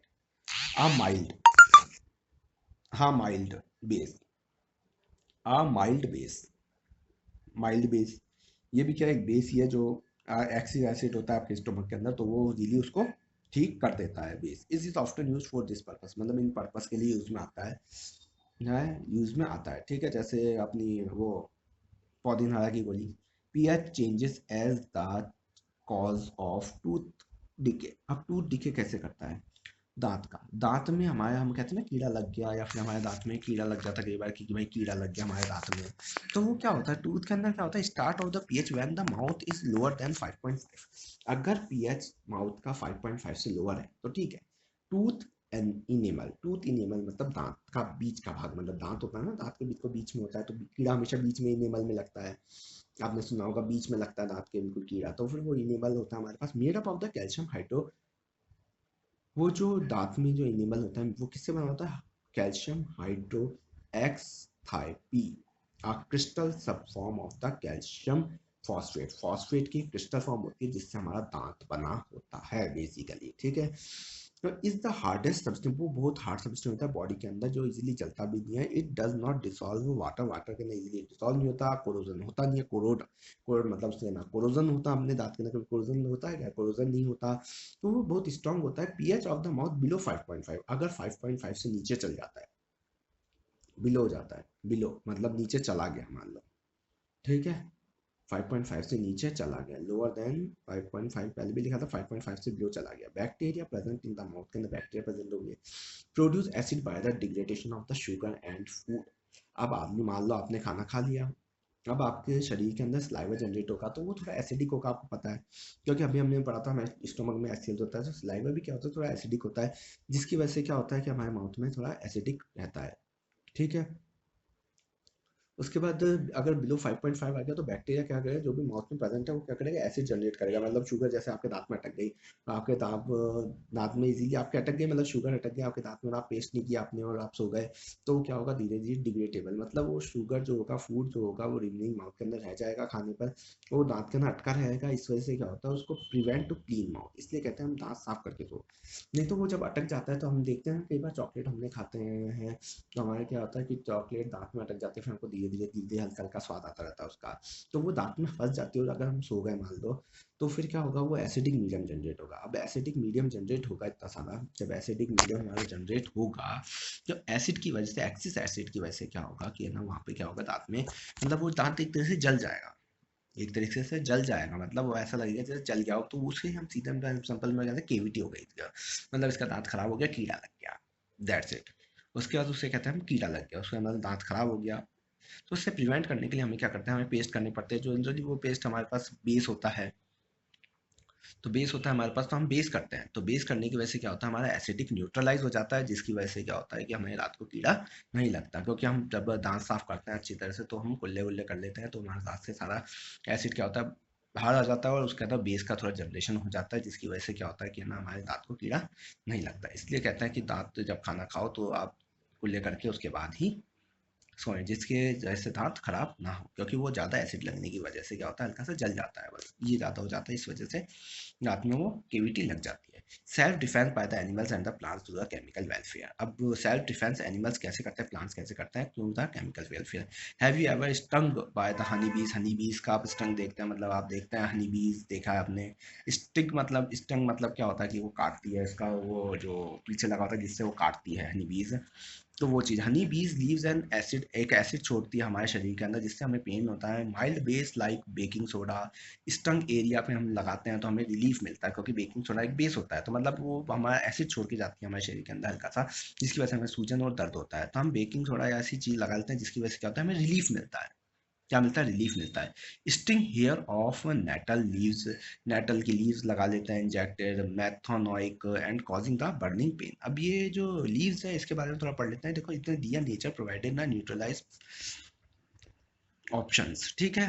तो इसने ये जो दिया है nettle is the nettle, nettle is the her herbaceous plant. ये हेर्बियस प्लांट है, मतलब पेड़ है, हार्बियस वोरस है, herbivorous which grows in the wild, मतलब वाइल्ड मतलब जंगल में उगता है। ये नेटल का प्लांट है, मतलब ये खाने योग्य तो नहीं है लेकिन नेटल का प्लांट है जो जंगली पेड़ है एक तरीके से। तो इसकी जो पत्तियां होती है वो स्टिंगिंग हेयर, उसका स्टिंगिंग हेयर, जिसकी पत्ती बस हल्के हल्के हेयर टाइप होती है इसकी पत्ती जो होती है, विच कॉज पेनफुल स्ट्रिंग्स, जो painful string which touches the accidentally, अगर अगर हमने एक्सीडेंटली इसको टच कर लिया तो पेनफुली स्ट्रिंग्स होगी इसकी, जो चुभ जाएगी आपको इजीली खुजली चलाएगी, which cause the painful sting when touches accidentally. This is due to the methanoic acid secrete by them. उसके अंदर मेटासोइक एसिड सिक्रीट हो रहा होगा, मेटासोइक एसिड सिक्रीट हो रहा होगा, ठीक है। Sting hair of the nettle leaves inject methanoic and causing the burning pain, burning pain कर देता है ये। तो फिर ये हमने अभी पढ़ा है कि नेटल जो है ये भी हमारे पास क्या है, स्टिंग होता है, जो हल्के से छूते हमारी खुजली चालू हो जाती है, पेन चालू हो जाती है, टच करते एक्सीडेंटली अगर छू दिया हमने। दिस इज द जंगली पेड़ है, this is due to the methanoic acid secrete करता है वो। Traditional remedies is rubbing the area with the leaf of docks plant, docks plant की लीफ को, मतलब अगर मान लो इसके टच होके कुछ हो गया तो पहले के लोग क्या करते थे, डॉग्स प्लांट्स की पत्ती को रब कर लेते थे उस जगह पे, which is often grows beside the nettle of the wild, मतलब वो जो विल्ड प्लांट है जो भी आपको नेटल विल्ड प्लांट ने जो भी आपको दिया है उसकी वजह से क्या होगा कि वो न्यूट्रल हो जाएगा एक तरीके से, जब आप डॉग्स प्लांट अपने पर उस तरह रगड़ लोगे जिस जगह आपने उसे छू दिया, नेटल प्लांट को जिस जगह छुआ है। Can you gas off the nature of the dogs plant, dogs plant का नेचर आप जान सकते हो, क्योंकि जब वो ये एसिड छोड़ रहा है तो ऑब्वियसली वो बेस ही होगा, तो जो डॉग्स प्लांट होगा वो बेस होगा। तो known as look out if you accidentally touch a nettle plant, अगर आप नेटल प्लांट को टच कर ले वाइल स्ट्रीकिंग और आपके दर्द होना चालू हो, आर यू अवेयर होने चाहिए आप effective of the traditional remedies of the such strings, मतलब ये जो ट्रेडिशनल पुराने जमाने में वो लोग डॉग्स का यूज़, पत्ती का यूज़ कर लेते हो तो आपको पता होना चाहिए, तो अगर आप टच कर लेते हैं तो आपको पता होना चाहिए डॉग्स पत्ती लगाने से वो ठीक हो जाएगा। तो डॉग्स पत्ती भी आपको जंगल में ही मिलेगी, ठीक है। सम नेचुरली अकरिंग एसिड्स, कुछ एसिड्स के बारे में बताया इसने, जैसे विनेगर एक एसिडिक एसिड है, ऑरेंज साइट्रिक एसिड है, और ये टैमन टामरिंड टार्ट्रिक एसिड है, टमाटो में ऑक्जेलिक एसिड है। ऐसे ये दही में जो है हमारे पास कर्ड के अंदर lactic acid, lemon citric acid है, एंट स्ट्रिंग मेथोइक एसिड, और नेटल स्ट्रिंग भी मेथोइक एसिड, इन सबके पास मेथोइक एसिड, नेटल स्ट्रिंग के ऊपर एंट एसिड, आंट यानी कि वो जो चींटी अगर काट ले तो आपको, तो फिर आप, तो वो भी एसिड है तो अपन बेस से इसको ठीक कर सकते हैं। मोर अबाउट सॉल्ट, अब हम पढ़ेंगे सिर्फ सॉल्ट के बारे में, इसके बारे में सॉल्ट के बारे में पढ़ेंगे, सॉल्ट नमक, ठीक है। More about the salt, in the previous section में हमने फॉर्मेशन ऑफ द सॉल्ट पढ़ी थी, ये सॉल्ट कैसे बनता है, प्रिपरेशन एंड द यूजेस, इसके अंदर थोड़ी बहुत हम प्रिपरेशन पढ़ेंगे, प्रॉपर्टीज पढ़ेंगे, यूजेस पढ़ेंगे कि क्या होता है। फैमिली ऑफ सॉल्ट, सॉल्ट की फैमिली मतलब, अब घर की फैमिली है भाई सॉल्ट की। राइट द केमिकल फॉर्मूले of the salt given below, कुछ नमक दिए हुए इसके ना, potassium sulphate, sodium sulphate, calcium sulphate, magnesium sulphate, copper sulphate, सब लगता है सारी सल्फेट है। जैसे sodium chloride, sodium nitrate, sodium carbonate, ammonium chloride, ठीक है, तो ये आइडेंटिफाई द एसिड और base from the about salt में बी ऑब्टेन, मतलब ये सॉल्ट एसिड है या बेस है। चलो आगे चलते हैं। Salt having the same positive और नेगेटिव रेडिकल्स, मतलब पॉजिटिव भी रखते हैं नेगेटिव भी रखते हैं, का said to be belong to the family.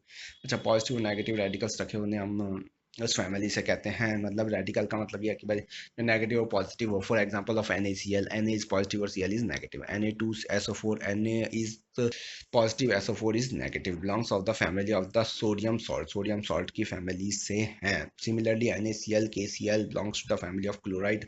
मतलब जिसमें सी है, पहले Na लग रहा था, वो सोडियम की फैमिली से, मतलब सोडियम यानी Na सोडियम होता है, तो जो सोडियम है उसकी फैमिली से क्या है, सोडियम सॉल्ट की फैमिली से NaCl और Na2SO4। अच्छा, और NaCl और KCl हमारे पास Cl की फैमिली से, इन दोनों के पीछे क्या लग रहा है, Cl लग रहा है, इन दोनों के पीछे क्या लग रहा है, Cl लग रहा है, इसलिए ये क्लोराइड सॉल्ट की फैमिली बिलोंग करते हैं। ठीक है, पीएच ऑफ सॉल्ट, अब आते हैं सॉल्ट के अंदर पीएच कितना होता है, सॉल्ट का पीएच कितना होता है। Collect the following salt examples of the potassium chloride, nitrate, sulphate, ये सब इकट्ठे किया हमने। Check the solubility in water, use the distil water only, distil water use करते हैं, डिस्टिल वाटर के अंदर हमने इसको घोलना है। ठीक है, check the action of the solution, solution का एक्शन चेक करना है लिटमस से। फाइंड द पीएच, उनका पीएच पता करना है। Which of the salt are acidic, कौन सा एसिडिक का, कौन सा बेसिक है, कौन सा न्यूट्रल है, ये भी आपको पता करना है। Identify the acidic base and salt, अब जानते हैं इसका रिजल्ट। रिपोर्ट द ऑब्जर्वेशन, उसका salt of a strong acid and a strong base are neutral with pH 7। ठीक है, सॉल्ट्स ऑफ स्ट्रॉन्ग एसिड और स्ट्रॉन्ग बेस के हैं वो सब न्यूट्रल हो जाते हैं pH 7। कितना होता है, pH 7 होता है, मतलब न्यूट्रल पे रहते हैं सॉल्ट जिनका pH क्या होता है, 7 न्यूट्रल रहता है। On the other hand salt are strong acidic और weak base are acidic with pH value of less than 7। अगर किसी सॉल्ट की लेस देन 7 हो जाती है तो वो एसिडिक होता है, अगर pH वैल्यू मोर देन 7 हो जाती है तो वो क्या होता है हमारे पास, वो होता है हमारे पास बेस। अगर मोर देन 7 हुई किसी की तो वो बेस बन जाएगा, और अगर लेस देन 7 हुई तो वो क्या बन जाएगा, हमारे पास एसिड बन जाएगा, और अगर 7 रही तो क्या बन जाएगा हमारे पास, न्यूट्रल बन जाएगा। तो chemical of from the common salt, chemical from the common salt कौन सा होता है, जो हम घर के अंदर यूज करते हैं, जिसको हम बोलते हैं, जो हमारे घर में जो टेबल सॉल्ट होता है उसी को हम कॉमन सॉल्ट बोलते हैं, जो हाइड्रोक्लोरिक एसिड और सोडियम हाइड्रोक्साइड सॉल्यूशन से बनता है। सोडियम क्लोराइड क्या बनता है, सोडियम क्लोराइड यानी NaCl हमारा क्या होता है, जो घर के अंदर खाने के अंदर डालते हैं नमक, तो वो NaCl होता है। सोडियम क्लोराइड होता है जो hydrochloric acid plus sodium hydroxide से बनता है। ठीक है, आई बात समझ में, क्लोराइड से बनता है, वो हमारे सब्जी वब्जी खाने में डलता है।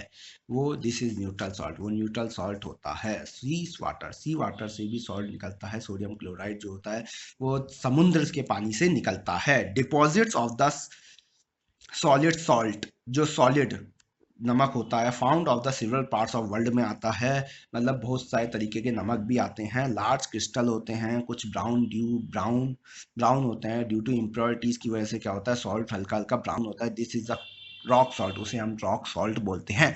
Bed of a rock, rock की बेड की तरह होता है, बिल्कुल ऐसे नमक भी होता है जो बिल्कुल बेड की तरह बिछे होते हैं रॉक के अंदर, और वो सारे क्या होते हैं, नमक होते हैं, सी से निकलते हैं। ठीक है, ड्राइड अप, सी के सुखा के, मतलब सी के पानी को सुखा के जो नमक निकलते हैं। कुछ रॉक सॉल्ट होता है जो माइन से निकलते हैं, लाइक कोल। ठीक है, कोल जैसा नमक। उसके अंदर you must read have the about the Mahatma Gandhi ji के, आपने दांडी मार्च के बारे में सुना होगा। उसके अंदर सोडियम क्लोराइड उन्होंने अपना देश का नमक निकालता है। ये फ्रीडम स्ट्रगल के लिए बहुत इंपॉर्टेंट है, फ्रीडम स्ट्रगल के लिए सॉल्ट हमारे देश का बहुत इंपॉर्टेंट है। ठीक है, गांधी जी ने भी इसका सॉल्ट को निकाला था, पानी गर्म करके उन्होंने, पानी भाप बन के उड़ गया और नमक बच गया। ठीक है, उसको हम कहते हैं, हम सॉल्ट कहते हैं। ठीक है, इसलिए फ्रीडम स्ट्रगल में इसका बहुत बड़ा रोल रहा है। Common salt are raw material of chemicals, common salt क्या होता है, raw material of chemical, chemical के रॉ मटेरियल्स अभी आपको बताए थे जो कॉमन सॉल्ट के होते हैं। फिलहाल तो हम देखते हैं कितने कॉमन सॉल्ट है, sodium hydroxide, baking soda, washing soda, ये हम पढ़ेंगे फिलहाल तो। ब्लीचिंग पाउडर, मैनी मोर, बहुत सारे ऐसे सॉल्टेज हैं, बहुत सारे सॉल्ट है, ये कुछ सॉल्टों के तुम्हारे नाम दिए गए हैं। One substance is use for making all these different substance, अभी कैसे डिफरेंट सबस्टेंस से बनते हैं, कैसे रिएक्शन कर करके निकलते हैं, वो चीज़ ये बता रहा है। सोडियम हाइड्रोक्साइड, जब हम सोडियम हाइड्रोक्साइड लेते हैं, इलेक्ट्रिसिटी पास करते हैं through the aqueous solution of the sodium chloride, called as brine sodium chloride के सॉल्यूशन एक्वस सॉल्यूशन, मतलब कि सिंपल सी भाषा में कहा जाए तो मतलब थोड़े से पानी के अंदर मैंने नमक को घोल दिया, कॉल्ड ब्रोमाइन, उसके बाद decomposed it form sodium hydro oxide. अब कैसे निकलता है सोडियम हाइड्रो ऑक्साइड, जो NaCl है वो कैसे निकलता है, sodium chloride called as bromine, उसे ब्राइनी कहा जाता है, उसे ब्राइनी कहा जाता है सोडियम क्लोराइड का। सोडियम क्लोराइड कैसे निकलता है, सोडियम हाइड्रो ऑक्साइड लेता है, sodium hydro oxide process is called as chloro alkali process, sodium hydro oxide लेके क्लोरो एल्कलाई कोई प्रोसेस करते हैं, because of the product formed for chlorine, chlorine का प्रोडक्ट निकल रहा है, इसलिए एल्कलाइन फॉर सोडियम हाइड्रोक्साइड। अब 2NaCl लिया और पानी में मिला दिया, जो मैंने आपको ऊपर कहा था कि एक्वस सॉल्यूशन और सोडियम जो ब्रोमाइन बनाएंगे वो NaCl लेंगे हम, मतलब नमक लिया उसको H2O पानी में मिला दिया इसके अंदर, तो वो एक्वस सॉल्यूशन एक तरीके से बन गया। फिर रिएक्शन करा दी, रिएक्शन कराने के बाद मतलब बिजली पास करा दी, इलेक्ट्रिसिटी पास कराई, इलेक्ट्रिसिटी पास कराते क्या हुआ, तो NaOH बन गया, Cl2 बन गया और H2O गैस से निकल गया। Chlorine gas is given off at the anode and hydrogen gas at the cathode. अब क्या होगा, जो क्लोरीन गैस होगी is given to the of anode, anode पे जाएगी Cl नेगेटिव होता है, H प्लस आयंस पॉजिटिव होते हैं, तो H प्लस आयंस किस पे जाएंगे, कैथोड पे जाएंगे, और Cl किस पे जाएगा, एनोड पे जाएगा, क्योंकि एनोड हमेशा पॉजिटिव होता है। आपको पहले ही बताया था एनोड को हमेशा बिजली जब देते हैं किसी चीज को तो एनोड को कनेक्ट किया जाता है हमारे प्लस से, और जो कैथोड होता है, देखो एनोड को डायग्राम में भी दिख रहा है, देखो एनोड को डिनोट किया जाता है प्लस से और कैथोड को डिनोट किया जाता है माइनस से, एनोड को डिनोट किया जाता है प्लस से और कैथोड को डिनोट किया जाता है माइनस से। ये चीज़ आपने देखी होगी, ठीक है, एनोड को माइनस से और कैथोड को प्लस से डिनोट किया गया है। तो अब प्लस वाले के पास माइनस जाएगा और माइनस वाले के पास प्लस जाएगा, तो क्लोरीन नेगेटिव होता है तो किसके पास जाएगा, एनोड पे जाएगा, और हाइड्रोजन पॉजिटिव होता है तो किस पे जाएगा, कैथोड पे चला जाएगा। Sodium hydroxide solution is formed near the cathode, और कैथोड पे क्या बन जाएगा, सोडियम हाइड्रो ऑक्साइड। Na क्या है हमारे पास, पॉजिटिव होता है, और हाइड्रो ऑक्साइड हमारे पास क्या होता है, OH माइनस होता है, ठीक है, कैथोड पे। The three product produce in the process of useful, इस पूरे प्रोसेस के अंदर 3 प्रोडक्ट बनेंगे आपके। इधर देखो H2 गैस उड़ गई, fuels margin ammonia for fertile के लिए H2 गैस निकली, इधर से Cl2 निकल गया, इधर से Cl2 निकल गया, CFC PVC ये सबको के लिए, ठीक है। उसके बाद इधर देखो Cl जो है वो इस साइड जा रहा है, OH इस साइड जा रहा है, नहीं ये देखो एनोड की तरफ जा रहा है, क्योंकि इधर प्लस है तो फिर ये क्या होना, किसकी तरफ जा रहा है, माइनस की तरफ, Cl और OH। और ये जो है ये चीज़ जो है हमारे पास Na और H प्लस जो है वो किस साइड आ रहे हैं, कैथोड की तरफ आ रहा है, क्योंकि नेगेटिव है और दोनों पॉजिटिव है, ठीक है, Na और H पॉजिटिव और कैथोड नेगेटिव है, तो माइनस की तरफ ये दोनों ऐसे जम रहे हैं, ठीक है। इधर से क्या निकाल रहे हैं हम, ब्रोमाइन NaOH निकाल रहे हैं, इस साइड से क्या निकाल रहे हैं, NaOH निकाल रहे हैं, इस साइड से ब्रोमाइन डाल रहे हैं, मतलब NaCl जो हमने बनाया था वो हम डाल रहे हैं इधर से, NaCl जो हमने बनाया था ऊपर NaCl जो बनाया था वो इस साइड से डाल रहे हैं, H2 इधर जा रहा है, H2 अंदर ही है तो NaCl डाल रहे हैं इधर से, फिर NaOH Cl2 और H2 निकल के आ रहे हैं, NaOH यहाँ से निकल के आ गए, इधर से देखो NaOH निकल के आ रहा है, इधर से H2 निकल के आ रहा है, इधर Cl2 निकल के आ रहा है, ये रिएक्शन पूरी हो जाती है। Important product from the chlor alkaline process, ये क्लोर एल्केलाइन प्रोसेस इसलिए क्योंकि इसमें क्लोरीन है। एल्केलाइंस वो होते हैं जो मैंने तुम्हें पहले ही बताया था, एल्केलाइंस वो चीज़ें होती है जो इजीली मतलब बेस के अंदर होती है, जो बेस इजीली पानी में घुल जाते हैं उन्हें हम एल्केलाई कहते हैं, जो बेस इजीली पानी में घुल जाते हैं उसे हम एल्केलाई कहते हैं, ठीक है। Bleaching powder, you have already come to the know of the chlorine in the produce during the electrolysis process, जो ऊपर हुआ था इलेक्ट्रोलाइसिस प्रोसेस उसके अंदर तुमने देखा था क्लोरीन अलग से प्रोड्यूस हो रहा था, ठीक है। क्लोरीन के इधर देखो साफ साफ लिखा है हमारे पास वाटर ट्रीटमेंट CFC ये सब लिखा है, ठीक है। तो ये ब्लीचिंग पाउडर इधर से ही निकलेगा, ठीक है। यू हैव ऑलरेडी क्लोरीन पढ़ चुके हो आप, ब्रोमीन देख चुके हो, एक्सपेरिमेंट जो ऊपर दिख रहा है, the chlorine gas is used for manufacturing, जो क्लोरीन गैस है वो काम में आती है ब्लीचिंग पाउडर बनाने के, ब्लीचिंग पाउडर बनाने के क्लोरीन गैस काम में आती है, जो क्लोरीन गैस ऊपर निकल रही है इस जगह से उसको हम इकट्ठा कर लेंगे, ठीक है। जब ब्लीचिंग पाउडर बनाने का अंदर, bleaching powder is produce by the action of chlorine, chlorine जो on the dry scale lime CaOH dry scaled lime जो सूखा लाइम होता है उसके अंदर से Cl2 को क्या कर देंगे, रिएक्ट करा देंगे, तो ब्लीचिंग पाउडर का जनरेशन हो जाएगा, ब्लीचिंग पाउडर का क्या होगा, जनरेशन हो जाएगा जब हम स्लेक लाइम लेंगे, सूखा ड्राई स्लेक लाइम लेंगे, CaOH को Cl2 के साथ, देखो रिएक्शन भी लिखी है, Cl2 के साथ रिएक्ट कराया तो क्या होगा, H2O तो अलग हो जाएगा, CaOH Cl2 आ जाएगा। ठीक है, Ca और O और Cl2 ये सब एक हो जाएंगे, H2O पानी अलग हो जाएगा। तो ये जो CaCl2 है ये हमारा ब्लीचिंग पाउडर है, ये ब्लीचिंग पाउडर का फॉर्मूला हो गया हमारे पास, और ब्लीचिंग पाउडर एक सॉल्ट है। ठीक है, अब आपको इसका ना याद क्या करना है, आपको ये भी याद करना है ब्लीचिंग पाउडर के फॉर्मूले याद करना है, ब्लीचिंग पाउडर साइंटिफिक क्या बोलते हैं ये भी याद करना है आपको, प्लस आपको ये भी याद करना है कि इनके यूजेस क्या हैं। ठीक है, तो इनके यूजेस पे हम चलते हैं। फॉर ब्लीचिंग कॉटन, ठीक है, bleaching powder is used for, उसका ब्लीचिंग पाउडर किसके काम आता है, कॉटन इंडस्ट्री में काम आता है। टेक्सटाइल इंडस्ट्री आप जानते हैं, कपड़े की इंडस्ट्री, कपड़ों की इंडस्ट्री जो टेक्सटाइल इंडस्ट्री होती है उसमें ब्लीचिंग पाउडर भी काम में आता है। ब्लीचिंग पाउडर एक वुड पल्प बनाता है पेपर की फैक्ट्री के अंदर, पेपर की फैक्ट्री के अंदर भी ये वुड पल्प बनाता है, बनाने के काम में आता है, जिससे पेपर फैक्ट्री के अंदर पेपर बनते हैं।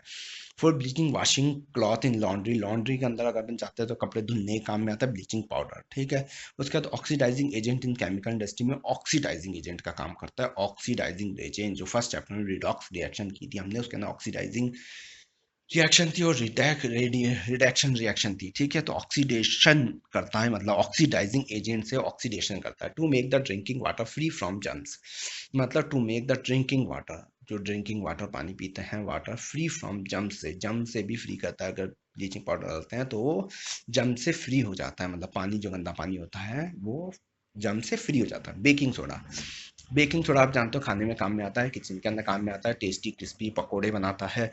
उसके बाद समटाइम्स क्या होता है, it is added faster cooking, fast cooking के लिए भी ऐड किया जाता है, जिससे फुलाव आता है, मतलब फूल जाती है कोई भी चीज़, जैसे इडली हुआ, सांभर हुआ, मतलब इडली हुई और ना, जैसे अब क्या कहते हैं मसाला डोसा हुआ। उसके बाद the chemical name of the compound sodium hydrogen carbonate, sodium hydrogen carbonate का जो केमिकली नेम है वो NaSCO3 है, sodium hydrogen carbonate. It is produce of the sodium chloride of the raw material. ठीक है, NaCl लिया, सोडियम क्लोराइड एक raw material लिया हमने, H2O ले लिया, उसके अंदर H2O मिला दिया, CO2 मिला दिया, NH3 मिला दिया, उसके बाद हमारे पास निकला अमोनियम क्लोराइड।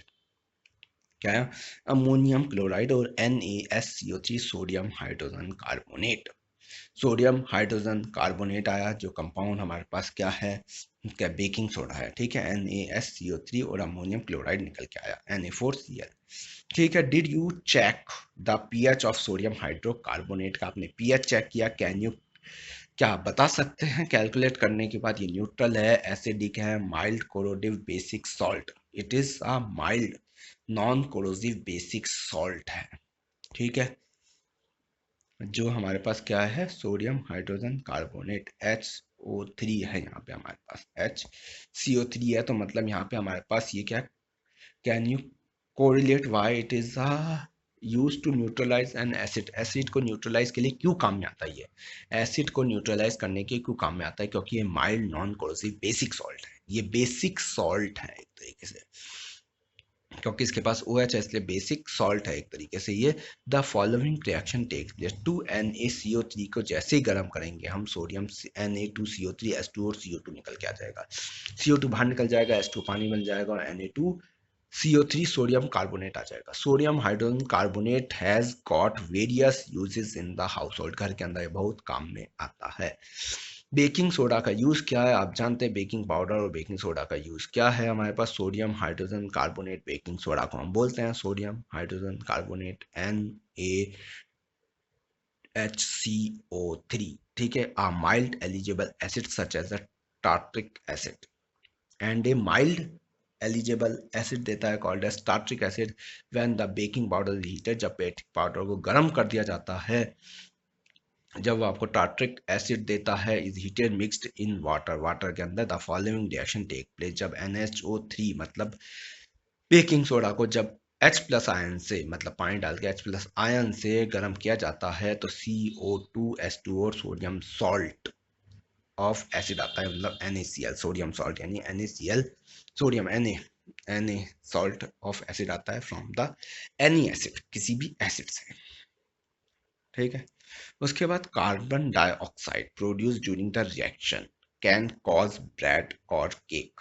ये काम में आता है, कार्बन डाइऑक्साइड जनरेट करता है ये, जिससे वो स्पंजी होती है हमारी ब्रेड केक्स, क्या होता है स्पंजी होते हैं, सॉफ्ट होते हैं, वो इसकी वजह से ही होता है क्योंकि कार्बन डाइऑक्साइड को जनरेट कर देता है उसके अंदर और वो फूल जाते हैं। Sodium hydrocarbonate is also an ingredient in antacids. Sodium hydrogen carbonate is also an ingredient of antacid का इंग्रेडिएंट भी एंटा एसिड का इंग्रेडिएंट है क्योंकि वह भी मैंने बताया था ये एक बेस है। बीइंग एल्कलाइन, ये एल्कलाइन यानी पानी में घुलने वाला है। इट न्यूट्रलाइज एक्सिस एसिड, ये न्यूट्रलाइज कर देता है एक्सिस एसिड स्टोमक के अंदर। स्टोमक के अंदर एक्सिस बहुत ज़्यादा एसिड हो रहा है तो वो उसको क्या कर देता है, न्यूट्रलाइज कर देता है एंड प्रोवाइड रिलीफ प्रोवाइड कराता है। It is also used in soda acid fire extinguisher, ये सोडा एसिड फायर एक्सटिंग्विशर में भी काम में आता है, जिसके अंदर फायर एक्सटिंग्विशर देखे होंगे आपने जो फायर को बुझा देते हैं, उसमें भी ये काम में आता है। वॉशिंग सोडा आप जानते हैं कहाँ काम में आता है, आपके कपड़े धोने में काम में आता है। तो वॉशिंग सोडा जो है sodium chloride is Na2CO3 10H2O washing soda का फॉर्मूला है ये। Washing soda sodium carbonate can B obtain by heating of baking soda. इसकी रिएक्शन देख लेते हैं। Na2CO3 लिया, सोडियम कार्बोनेट लिया हमने, उसके अंदर 10H2O मिलाया तो Na2CO3 10H2O आ गया, ठीक है।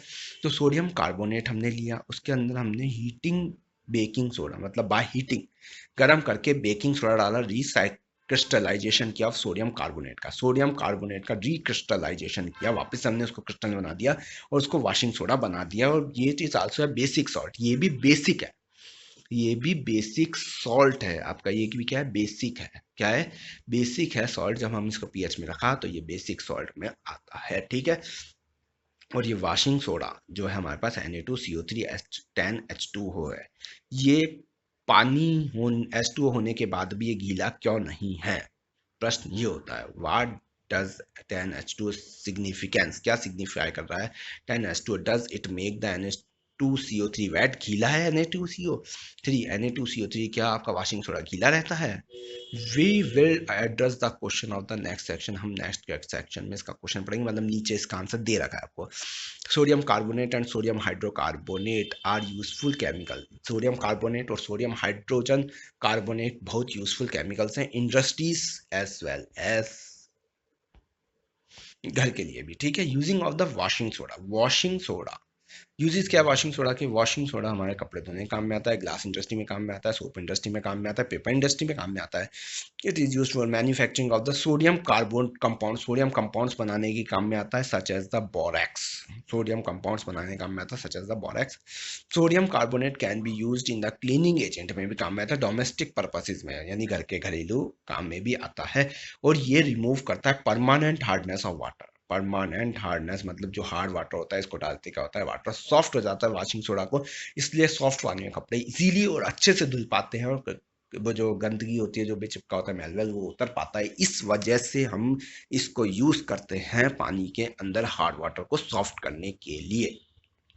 Are the crystal of the salt really dry, क्या सारे सॉल्ट जो होते हैं वो क्रिस्टल फॉर्म में होते हैं और सारे क्या सूखे होते हैं, इसका आंसर हम अब जान लेते हैं।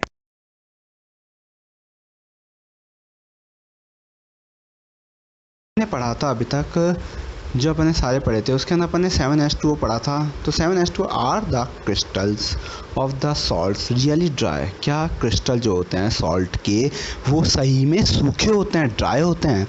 तो इससे हम एक एक्सपेरिमेंट कर रहे हैं, हीट कर रहे हैं हम एक फ्यू क्रिस्टल क्ॉपर सल्फेट के लिए हमने ड्राई बॉइलिंग ट्यूब के अंदर मतलब सूखी बॉइलिंग ट्यूब के अंदर क्रिस्टल डाले और उनको गर्म करना चालू किया, ठीक है। तो वाटर ड्रॉपलेट्स आ जाएगी, जैसे इसने बताया देखो वाटर ड्रॉपलेट्स इसके ऊपर आ गई है, तो मतलब ये अंदर से सूखे नहीं होते, मतलब इसमें कोई ना कोई मॉइस्चर होता है जिसकी वजह से ये गीले होते हैं। तो उसी के बारे में बता कि ये सूखे नहीं होते हैं, सिंपल सी लैंग्वेज में बता रहे थे। तो हमने बताया copper sulphate crystal which seems to dry, आपको ऐसा लगता है आप जब छूते हैं उन्हें ऐसा लगता है ड्राई है, कंटेन वाटर, उनके अंदर वाटर होते हैं, वाटर क्रिस्टल्स होते हैं, उन्हें वाटर क्रिस्टल्स कहते हैं जो उसके अंदर होते हैं, ठीक है। When we heat the crystals, अगर हम हीट करते हैं क्रिस्टल्स को तो क्या होता है वाटर रिमूव होता है और वो वाइट कलर के होने लगता है, मतलब जैसे वाटर धीरे धीरे रिमूव होने लगता है तो कैसे कलर में चेंज हो जाता है, वाइट कलर में चेंज हो जाता है। जैसे कॉपर सल्फेट को हमने गर्म किया सूखी टेस्ट ट्यूब में डाल के, तो उसके अंदर क्या हो, पानी रिमूव होने लगा तो वाइट कलर क्यों लगे, मतलब उसमें पानी था पहले से, लेकिन हम जब उसे छूते हैं तो वो वाटर दिखता नहीं है, ठीक है। If you are moistening the crystals again with water, अगर आप पानी उसके डाल देते हैं तो blue colour of the crystal reappears, वापस से ब्लू कलर रीअपियर्स हो जाता है। क्रिस्टल का कौन सा कलर हो जाता है, रीअपियर हो जाता है वापस से ब्लू कलर, ठीक है। Water of the crystallisation, water जो होता है क्रिस्टलाइजेशन का fixed number of water molecules होते हैं, प्रेजेंट होते हैं उस सॉल्ट के अंदर, फिक्स नंबर, मतलब फिक्स नंबर के वाटर मॉलिक्यूल्स उसके अंदर प्रेजेंट होते हैं। 5 वाटर मॉलिक्यूल्स जैसे इसके अंदर प्रेजेंट है कॉपर सल्फेट CuSO4 5H2O। ऐसे ही क्या होता है कि ना कॉपर सल्फेट के ना क्या होता है, जैसे कॉपर सल्फेट हुआ, फिर Na2SO4, इसके अंदर 10H2O वाटर है, मतलब 10 मॉलिक्यूल्स किसके हैं, वाटर के हैं, तो फिर भी वो गीला दिखता नहीं है लेकिन उसके अंदर होता है वाटर, ठीक है। अदर सॉल्ट्स के अंदर देखा जाए तो किसी के just gypsum, water of crystalline is gypsum के अंदर if it has 2 water molecules, अगर वो 2H2O जैसे 2H2O है तो 2H2O 2 वाटर मॉलिक्यूल्स रखता है, तो इस तरह से वाटर मॉलिक्यूल्स अलग अलग होते हैं। प्लास्टर ऑफ पेरिस की बात कर लेते हैं। What is plaster of Paris, देखो प्लास्टर ऑफ पेरिस क्या होता है, on heating the gypsum 373 kelvin, मतलब 373 केल्विन पे अगर जिप्सम को हम गर्म करते हैं तो वो क्या करता है, लूज कर देता है वाटर मॉलिक्यूल्स को और बिकम क्या बन जाता है, कैल्शियम सल्फेट हेमी हाइड्रेट बन जाता है, मतलब वो क्या कर देता है CaSO4 हाफ H2, अभी कितने 2H2 होते हैं, अभी कितने H2 होते, 2H2 होते, CaSO4 के 2H2 होते, कितने H2 होते हैं, 2H2 होते, लेकिन अब कितने हो गए उसके अंदर, हाफ H2 हो गए, पहले कितने थे 2H2 होते, अब कितने हो गए, हाफ H2 हो गए उसके अंदर, ठीक है। तो आपको बात समझ में आ गई होगी कि हाफ H2 कैसे हो गए उसके अंदर, पहले कितने थे 2H2 होते, ठीक है, फिर कितने हो गए, हाफ H2 हो गए, ठीक है। पहले 2H2 होते, फिर कितने हो गए, हाफ H2 हो गए, ठीक है। तो आपके बात समझ में आ गई होगी कि हाफ H2 हो गए क्योंकि इसको क्या कर दिया हमने, हीट कर दिया, वाटर मॉलिक्यूल्स को रिलीज़ कर दिया, लॉस कर दिया 273 केल्विन पे गर्म करके। It is called as plaster of Paris, इसे हम क्या कहते हैं, प्लास्टर ऑफ पेरिस कहते हैं। प्लास्टर ऑफ पेरिस जो अपने डॉक्टर्स मानता है, पेरिस आप प्लास्टर बांधता है अपने डॉक्टर, जो होता है वो डॉक्टर अपने जैसे कोई हड्डी वड्डी क्रैक हो जाती है तो अपने बांध देता है वो प्लास्टर, तो उस तरह के जो होते हैं वो सारे क्या होते हैं, प्लास्टर ऑफ पेरिस ही होता है एक तरीके से।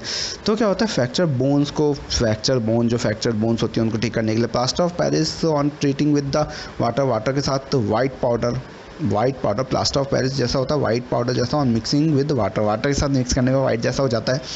Gypsum once again given off the hard solid mass, मतलब जो CuSO4 हाफ H2 होता है उसके अंदर हाफ डेढ़ मतलब 1.5 पानी और मिला दिया जाए, मतलब एक और आधा पानी मिला दिया जाए तो 2H2 वापस से क्या बन जाता है, जिप्सम बन जाता है, वापस से जिप्सम बन जाता है। अगर उसके अंदर इतना पानी डाल दिया जाए 1.5 तो वापस से क्या हो जाता है, जिप्सम बन जाता है, ठीक है। 1.5 हो जाए तो वापस से क्या हो जाता है, जिप्सम बन जाता है वो, ठीक है। फिर आगे चलते हैं। Note only that only half of the water molecules, मतलब half of the water molecules के अंदर छोड़ते हैं जिससे वो क्या रहे, हाफ ऑफ मॉलिक्यूल से इस तरह से हाफ बचा रहे उसके अंदर, to form the unit of SaSO4 share 1 molecule of water, एक मॉलिक्यूल वो शेयर कर देता है। Plaster of Paris is used for making the toy बनाने के काम में आता है। जब हम इसके अंदर 1.5 गुना पानी डाल देते हैं तो क्या बनाने की जो जम जाता है और टॉय बनाने के काम में आता है, डेकोरेशन के काम में आता है, सरफेस को स्मूथ कर देता है, स्मूथ करने के काम में आता है। Try find out why the calcium sulphate hemi hydrate called as plaster of Paris. इसको हम प्लास्टर ऑफ पेरिस क्यों कहते हैं, क्योंकि प्लास्टर ऑफ पेरिस मतलब इसके अंदर पानी मिलाने के बाद ये जम जाता है एक तरीके से। तो ये हमारा चैप्टर इधर ही ख़त्म होता है। तो आपने क्या याद किया, ये सब चीज़ें भी इसके अंदर रहती है। तो ये चैप्टर हमारा यहीं ख़त्म होता है इसी क्वेश्चन के साथ, प्लास्टर ऑफ पेरिस। वैसे तो मैंने आपका इसका आंसर दे दिया है कि why plaster calcium sulphate hemi hydrate called as plaster of Paris, ठीक है। तो वो हेमी हाइड्रेट होता है वैसे तो, क्योंकि उसके अंदर हाफ वाटर का होता है, उसके बाद फिर प्लास्टर ऑफ पेरिस को वापस पानी में मिला के जिप्सम बना दिया जाता है। तो ये टॉपिक हमारा ये चैप्टर यहीं ख़त्म होता है। Thank you.